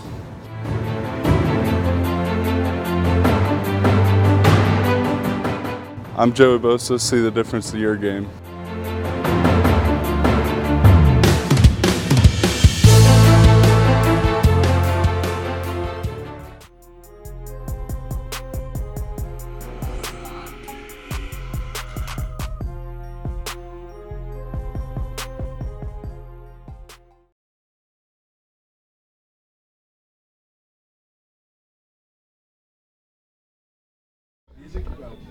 We are back at Max and Irma's. It's Wednesday night. We're talking high school football along with former Ohio State quarterback Greg Frey. I'm not a quarterback, not even close to being one. We got quarterbacks all around up here tonight. I'm Marty Bannister. Glad to have you with us here tonight on EBSN as we talk high school football with you. A little bit past 9 o'clock tonight. We're going to extend the program, go into overtime a little bit with you tonight. Aaron Cassidy still to join us from GBSN, and we'll hear from Aaron coming up here in a short time. But now we're going to switch gears and talk a little City League football. The Walnut Ridge Scots are having a tremendous start halfway through the season. They find themselves at 4-1. We have head coach Byron Maddox here with us. We have starting quarterback Isaiah Murphy with us here as well, too, at Max and Irma's. And Coach, let me start with you. I know last week was a tough one for you. I mentioned earlier at the top of the program, for those who don't know rivalries, that's a pretty big game with Eastmoor. And it didn't go your way last week, but I know you still like where your football team's at right now. Yeah, I mean, it was it's a big-time rivalry. We played for a bell. They've been playing for years. And we came up short, but, we're trying to regroup and, try to take care of business on Friday. How well are you – I mean, even with the loss, how well is your team playing right now? We played well, in spurts. I mean, I think the first 4 games, obviously, I think we played pretty well. Friday, against some stiffer competition, we had some breakdowns in special teams, which we need to clean up. But offensively, I think we played well enough to win, and defensively. But it's 3 phases of the game, and special teams was something we got to clean up. Right, before the quarterback starts picking the quarterback apart, I want you to talk about Isaiah Murphy for a moment. What's he meant to your program? What kind of young man is sitting next to you right now? He's a fantastic young man. From a great family, 3-year starter. He's always correcting me. I'll make some, I'll write, we'll script the plays, and Coach, you wrote that one down wrong, and he's thinking, we think similar. I ask him, what he's thinking. We're usually kind of in step with our thoughts as far as games go. But I mean, he's a great student, great leader for our team, and just a quality person. Isaiah, talk about your offense. You guys are putting up a lot of points this year. How would you define your offense and why you're having so much success? I think this year, rather than years past, I think we've had a great balance. We got 2 great running backs. Our receivers basically are all back. We have great timing from the offseason, working since pretty much a few weeks after the last season ended. We've been working, getting our timing together. We've been in the weight room together. And I think we're able to pass, run, we're able to do whatever. So I feel like that's why our offense is so great this year. Talk about that and the versatility that you seem to have on that side of the ball. Is the mindset that regardless of who's on the other side of the ball, you guys can move the ball every Friday night? Yeah, regardless of who's guarding us, regardless of who's on the other team, we feel like no matter who we match up against, we can move the ball no matter what, running, throwing, whatever. Coach, same question to you. Is your offense that good? Does it have that kind of weaponry? We have that kind of weaponry. Now, we have to execute it. We're young. We have 1 senior offensive lineman. We start, 2 sophomores and 2 juniors. Sophomore, one of those running backs is a sophomore, one's a senior, and we have really good skill. But execution and just getting guys to know, every single play you got to execute, and everybody's gunning for us, so we got to be on top of our game. I want to ask you about your defense. First 4 games, you allowed 20 points. Mm-hmm. You allowed 26 on Friday night. Again, pretty good opponent you were going up against on Friday. But how well is that side of the ball playing for you right now? Our defense has been our staple this year. I mean, they've been flying around, making plays, giving offense great field position. they've been scoring a lot of points themselves. And, you know, we had a little mild setback Friday, but they still played pretty well.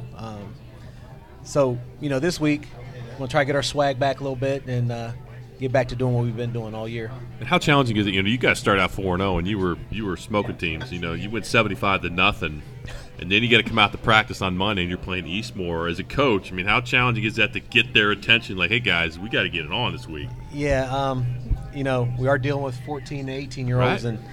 and everybody was telling them how great they were. So it's a mindset we have to. You know, we have veterans like Isaiah and some of the other guys, but even so, it's a constant. We have to, you know, there's a certain way we have to play. There's a certain reason why we're 4-0. We got to keep doing that. Don't get the big head. Keep watching film. We're trying to get them to prepare the same every week. Now we know against Eastmore, you're going to prepare a little harder versus a West, but you know we want to be consistent in that preparation. Isaiah, was it hard to obviously not to lose focus, but you win a game 75-0, and you know you've got one of your biggest rivals. It's a rivalry game, as Coach mentioned. It's the Bell game and all that. But was it hard to forget that 75-0 win? Not really, because you know this is a rivalry. Like not only on the football field, but off the football field is bragging rights because a lot of us are friends off the field. So I think a lot of our guys were focused, maybe not as much as we should be, but I feel like a lot of our guys was focusing like this is Bell week. We should be practicing harder, preparing harder, watching more film. Isaiah Murphy and head coach Byron Maddox with us here as we talk Walnut Ridge football. The Scots on Friday night will play Columbus Briggs. Walnut Ridge at 4-0. Kind of down in the computer rankings. We've been talking to some of the other coaches about it, and I'll get your thoughts on this. I know there's still a lot of football to go, Coach. Do you pay attention to those? Have you looked at them? I have been a little bit. In the past, I try to wait. Do you get the newspaper? I get the Okay, you get the Saturday and Sunday. Okay, Saturday and Sunday. Okay. But in the past, I usually try to wait till like week 7. But it's there. It's in our face so often. I just kind of look through. I know we dropped, but if we handle our business, I think we have a real good chance of getting in. And that's one of the things Greg mentioned at the top of the program when we were going through the rankings. Even though you're 14th right now, take care of business. 9-1 should be good enough to get you in. Yeah, I'd like to think so. There's only been one time in my career where we were 9-1 when I was assistant at Beechcroft. We were 9-1 and didn't get into playoffs. There's a lot of points on the back end. Our last 3 games, there's a lot of points out there for us to get. And that's what I was looking at. Yeah. Just the last 3 games. I mean, we can jump ahead a little bit. You got to focus on this week. Right. If we look at week 7, 8, 9, you got South that's 4-1, Marion Franklin's 4-1, Independence 3-2. They're all Division 3. That's where your points are. So you're right. You take care of your own business. Right. You'll be all right. Right. And our point to the team was we controlled our own destiny. We lost. We slipped up. Now we have to finish out the string, but we put it in other people's hands. We need some help. Stuff's going to happen. We just got to take it week by week. Isaiah, do you pay any attention at all to computer rankings? Do you even think about that stuff? I look a little bit, but it's not really a big point of emphasis. I'm just telling my team, just finish out the rest of the season, worry about week by week, and worry about what we can control, not what the playoff rankings say. We just got to worry about what we got to do on Friday. What did you do off-season-wise? What was the big area you focused on getting ready for this 2018 season? Working on fundamentals. I work with a quarterback coach out of Dayton, Mike Fisher. Working on fundamentals, footwork. Also worked on what to look for in film, get better at film watching, understand the game better, always better myself, and getting bigger, faster, stronger, like always. And going into the off-season, was that a focus of yours to do those things, knowing if you want to get to that next level, you have to be better in all those areas? Yeah, it was a big thing that I wanted to do, was work on fundamentals and be as sharp as possible. Offensively, we've talked about how good that side of the ball is, but you've also seen what your defense has been able to do. From an offensive standpoint, I've talked to Greg about this a number of times, being a quarterback. It has to be somewhat comforting to know that those guys on that side of the ball, more often than not, they're going to get you the ball in good field position. They're going to throw shutouts. They're going to keep the opponent down. That has to give you a great deal of confidence when you walk on the field with a football. Yeah, for sure. Like last Friday, we were down 14-20, and our defense had a good stop, and they gave us the ball at the 55 or 45 on the other side, and we were able to go down and score. So having a defense like that definitely helps out a lot and gives us a lot of confidence on offense, knowing that we have them to depend on. Coach Maddox, we talked about your defense a moment ago and what they've done for you right now. Do you understand what Isaiah talks about, though, when he comes out with that extra step, maybe that little extra hitch in his giddy up, knowing that he got the ball in good field position? Yeah, we think we can score from anywhere. I mean, with Isaiah and our weapons on, in the backfield or at receiver. But when they give us good field position and it's a good defense that we know we can kind of do, we can try different things. We don't have to be super conservative on offense. We can take some chances and know that our defense is there to have our back. It gives us a little more comfort. I want to give you a chance to talk about some of those other guys. We've mentioned Isaiah, but talk about some of the other guys that are standing out for you right now. Julius Wood, one of our receivers and our strong safety, he's playing outstanding on defense. Keon Magwood at receiver and defensive back. Aaron Clark, our other defensive back, just doing great things. Our two inside linebackers are the two running backs we've been talking about, Javaris Leach and Sincere Staples. They both started inside linebacker, then rotate at running back. Sincere was a 1,000-yard back last year, and he's sharing the load this year. Jalen Bradley, our senior 3-year starter on the offensive line, left tackle.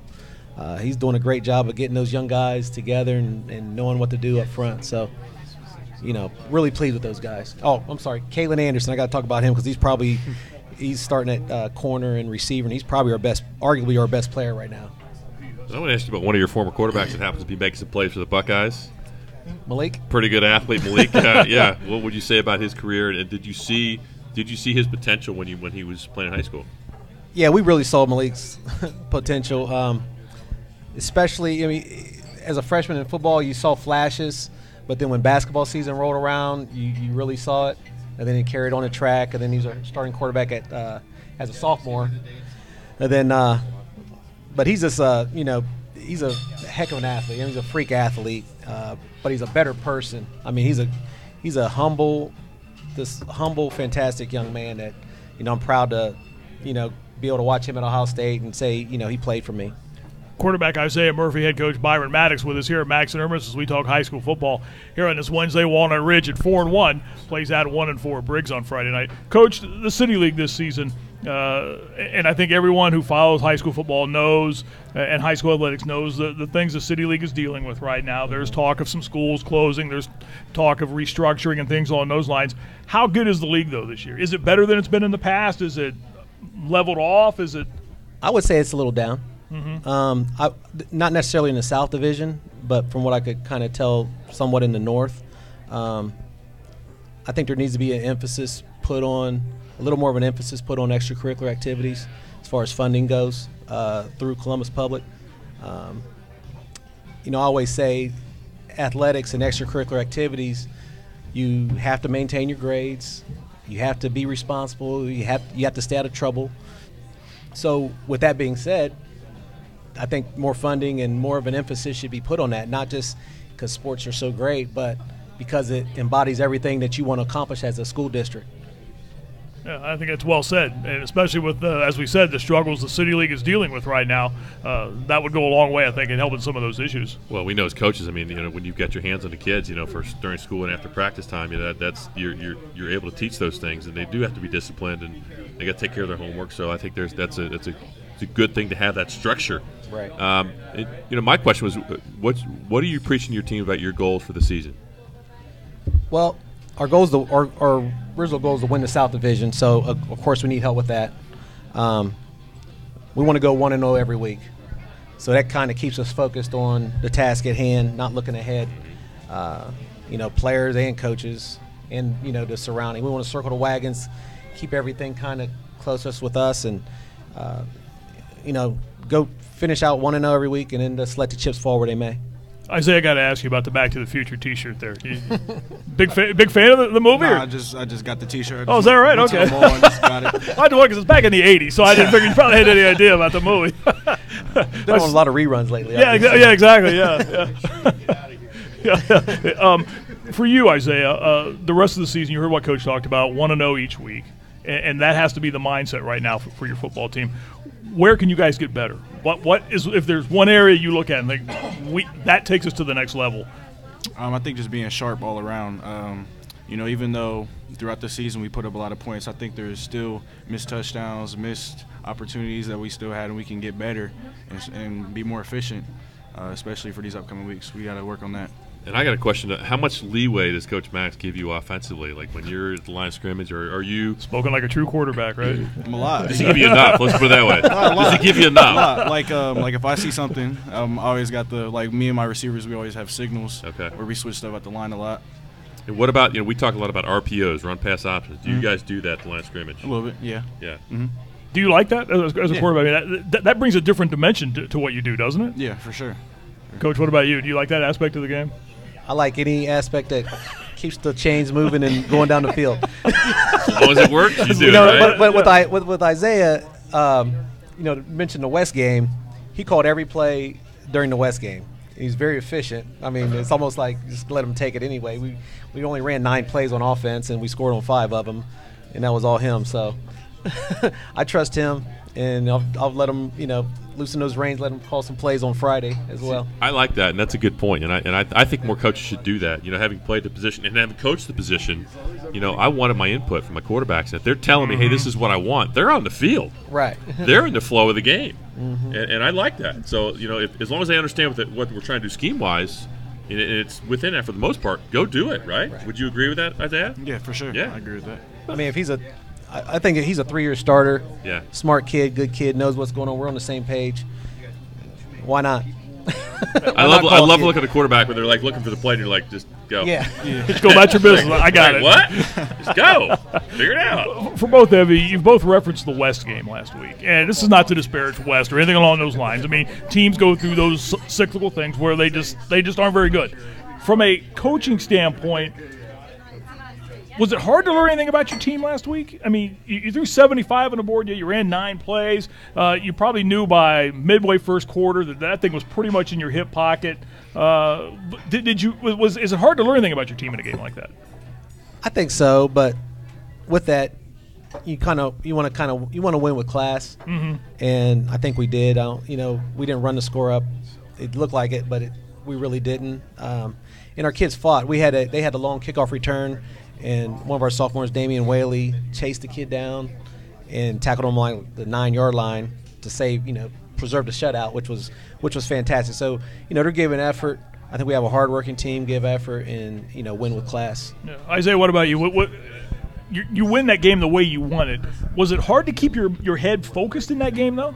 I think me personally, it wasn't that hard. I've been through a lot of games where we've blown teams out. The next week, you got to get ready, play a real tough opponent. So I always keep myself level-headed. I never get too high, too low. I always stay the same. Is the challenge the same this week against a 1-4 Briggs team? Yeah, for sure. We got to come out prepared. We can't go be lackadaisical and let them in the game, let them have any hope. We got to go out, handle our business. Yeah, and I think, Coach, the last thing in the world you want is that to be a game in the fourth quarter. Right. I want to come out and execute offense, defense, special teams. And if we do that, then we should be, happy with the outcome. Walnut Ridge is 4-1. They have a big game Friday night in City League play when they go to Briggs with a mark of 1 win and 4 losses. A pleasure to meet you. We thank you for coming out here tonight. Thanks for your Marty. time, Isaiah. Appreciate thank you it. very much. Thanks, All Marty. right, good to have you. We appreciate it. All right, when we come back, we're going to spend a little bit more time wrapping up. We're going to get into computer football rankings. Aaron Cassidy from GBSN will join us as well, too. And we'll look back at the game he called last week and look ahead to this Friday night's games. That's all still to come on OHSAA football this week here at Max and Irma's.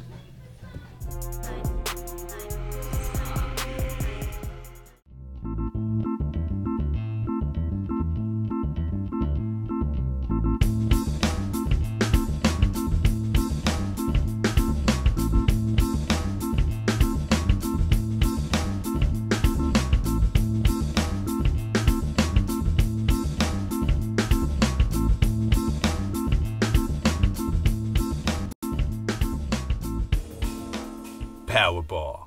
Don't get caught without one. The Rivalry, a historic showdown between 2 great teams and 2 passionate fan bases. This season, join Germain Honda of Dublin and Germain Honda of Ann Arbor as we relive the greatest moments in the history of the game, with special offers for listeners. Discover Honda's award-winning lineup of cars and SUVs, like the 2017 CR-V, starting at just over $24,000. But rest assured, whether you're in Ann Arbor or Columbus, you can count on Germain Honda to deliver the right car the right price, the right way.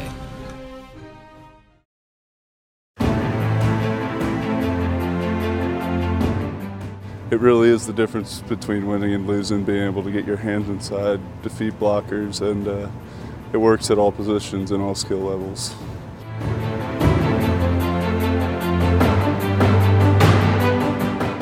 I'm Joey Bosa. See the difference to your game.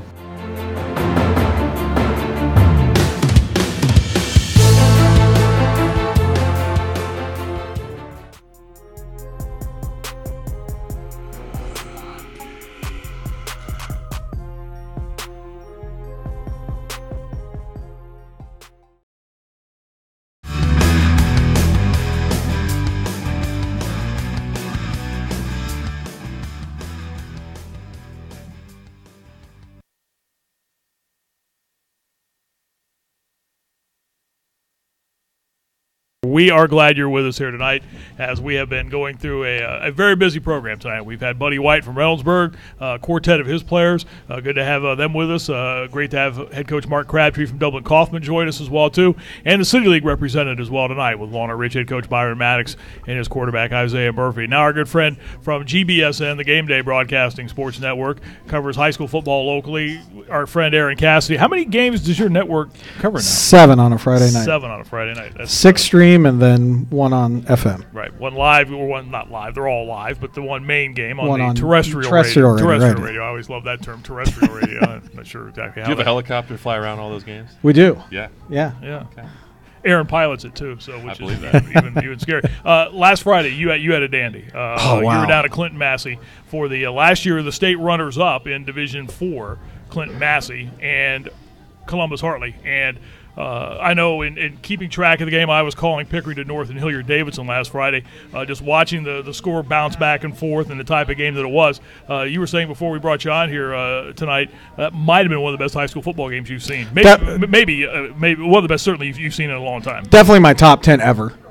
Like, and I could almost take that to one of the best games I've seen at any level in the top 20. That game, if you add in the atmosphere, the 2 coaches who are legends, the players and the way they played, it was just absolutely an unbelievable football game. And it was one that it was fun to call from a broadcaster standpoint because the players played so hard. And, it was a 34-31 game, and defenses didn't play bad, if that tells you anything. Defenses actually played pretty well.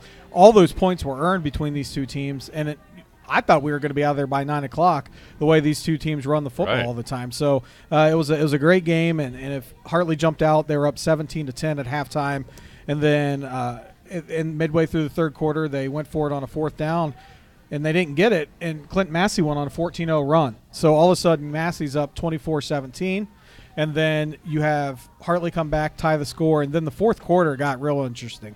Massey went down the field and scored, goes up by 7. Hartley punts. Massey goes back down, takes off, I want to say 3 or 4 minutes of the clock, takes it down to about a minute to go. They kick a field goal, 10-point game, right? So everyone thinking game over. Ball game, right? Ball game, except it's Bishop Hartley. And so I looked at my broadcast partner and I said, you know what? Like the way Hartley onside kicks, if they can get a quick score here, onside kicking them just like kicking a deep. Right. Sure enough, the second play in, they hit a 65-yard touchdown pass down the right sidelines with 31 seconds to go, and then they onside kick it. Hartley's player gets it in his hands before his knee hits the ground. A couple Massey kids come in. They were able to knock the ball loose. A pile ensues, and it was one of those where they're just picking players off, and the last one happened to have the football, and it was Massey. Oh. So we almost saw, to add on top of already great football game, one of the greatest comebacks ever in a high school football game with a 10-point deficit almost erased in less than 40 seconds. Wow. And I want to know about atmosphere because, oh, wow.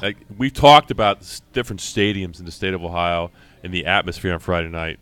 Going to Clinton Massey for that game was to talk about what that was like. It was pretty cool. Be there. So I'm from Southeast Ohio, where there's a lot of good atmosphere, small high school football, small town high school football there.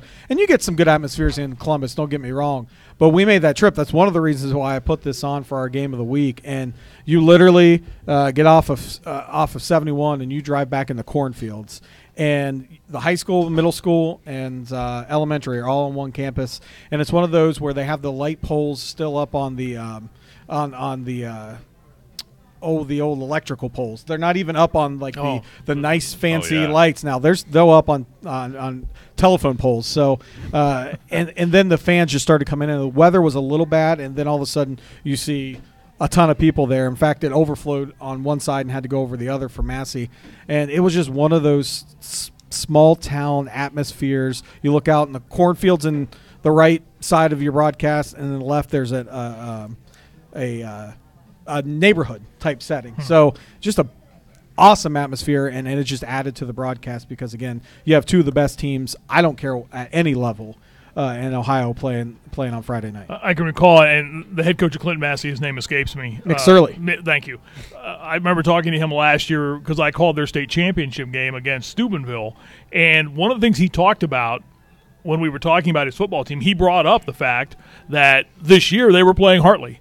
He brought that up last year during the week of the state championship game. Like, hey, we got a tough schedule next year. We're playing Hartley in week number 4 or week number 5. We're looking forward to that. So that game had been kind of circled on their calendar for quite some time. He's been there 23 years, and he was quoted in the paper leading up to the game that this was the biggest game in Clinton County history. Wow. So, again, even bigger than Steubenville in the state championship. Yeah, he and actually played at their home stadium. He said this was going to be the biggest game, and they played like it. They're a wishbone midline type team, and you just wonder, like, people laugh at that, but those are the teams that win in November and December. You can run the football. We heard a common theme tonight from all the coaches up here: defense and then be able to run the football are two things, and those two teams are going to make deep runs, and they put a lot of stock into that game. They got a ton of computer points for that. And a funny story about McSorley is he took over the program 23 years ago. They weren't very good. And he took out of his own money, he went out and bought wrestling mats, took $500 out of his own pocket and went and bought wrestling mats, and told all of his players if they're going to play football for him, they have to wrestle because of obviously the common themes in between. And since then, they've just taken off. But that's the kind of community you have there. Is he was willing to be able to do that because he saw what that community could be eventually, and 23 years later, they're a power. So is it safe to say that those are two teams that you'll probably see week 13, week 14, potentially week 15? Yeah, so separate divisions. Separate divisions. So I wouldn't be surprised. That would be my pick for 2 Final Four teams without question. I know Division 4 is pretty loaded, so is Division 3, but those two teams are pretty special. And you'll see them next year, too, because that's a home and home.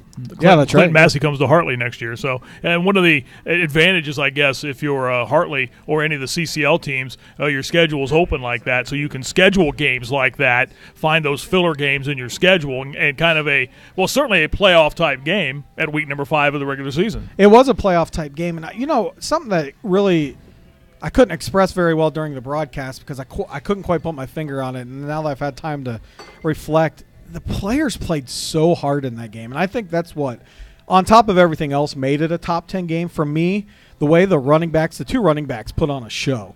And that wasn't because they went off for 300 yards. It was the way they ran and hit the second level and then got the extra yardage with the offensive line. It was a scrum. It was a rugby scrum almost every single play. And I think that's what impressed us most and that's why I said the defenses played well, because they made them earn everything you got. There wasn't a bunch of big plays that you could go back and say, It was just the kids played hard, probably as hard as I've seen. Again, I'm going back to probably in my top 5 hardest I've ever seen kids on both sides of the football play. How about Hartley taking on, in 5 weeks so far, Toledo Central Catholic and Wheelersburg, right, and Clinton Massey in 5 weeks. Yeah, it's incredible. Brad doesn't shy away from Clearly. that. And then they get into in a couple weeks they have DeSales coming up. Right. So that's going to be another matchup. But yeah, you're right. And I think that he knows that prepares them obviously for the run that they're going to be able to make. And they were all great games. Wheelersburg got a little out of hand, but Clinton Massey.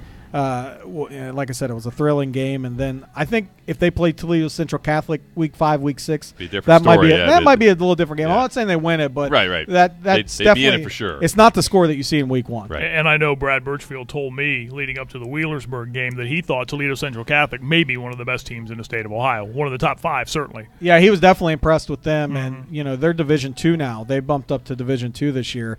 So they will definitely make that. I mean, you could probably pencil them in, and this is no disrespect to that Toledo, half of Northeast Ohio region, but you can probably pencil them into the Final Four. Aaron Cassidy from GBSN, one of our affiliate networks here with EBSN. They call high school football games his network. 7 games on Friday nights, including the live game, the terrestrial game, if you will, which you can find on 98.9 FM The Answer. And then afterwards we have the becoming famous Yard Solutions 5th Quarter Show brought to you by People Bob love Evans. it. Yeah, it's the host, I've heard. He has absolutely nothing to do with that. It's simply the scores. That's what everybody wants, or the scores. But that's every Friday up until midnight. Really, it's Corey Durbin, the producer, who saves that show each and every week. Make no mistake about that. Computer rankings are out. I know you've had a chance to look at them. Anything surprise you at all? There isn't. I heard you guys talking about Division II Region 7, and I keep my eye on that because we have a couple different teams in that. And it's interesting this year. You're seeing a lot of 5-0 Walnut Ridges in that. You just talked to Coach Maddox. You see a lot of teams in Northeast Ohio in that region now. They've bumped Wadsworth over to that region. St. V is over not St. V, Akron Hoban's in that region. Now you have both Massillons, Perry and Washington in that region. So you're going to see either a lot of Northeast Ohio teams come down here or go up there. And I point that region out because it's one of the few regions that you don't have a lot of local teams necessarily going to be playing each other like you do in Division I, Regions 2 and 3. Those are going to be almost like the old school, regional final games were all Central Ohio. But Division II Region 7 stands out to me just in general because of how top-heavy it seems to be right now. And those teams are really starting to get into their schedule, so I'm interested to see how that breaks out. And the one region that you referenced that I've been keeping a close eye on is Division I Region 2, where it's loaded with OCC teams. Yeah. With Reynoldsburg sitting atop, followed by Kaufman, both guests on the program tonight. And tomorrow night, let's not forget, there's a huge game tomorrow night. Pickerington Central plays host to Gahanna. And Gahanna is making a big run right now. They're 3-2, but they're third in the region in the computer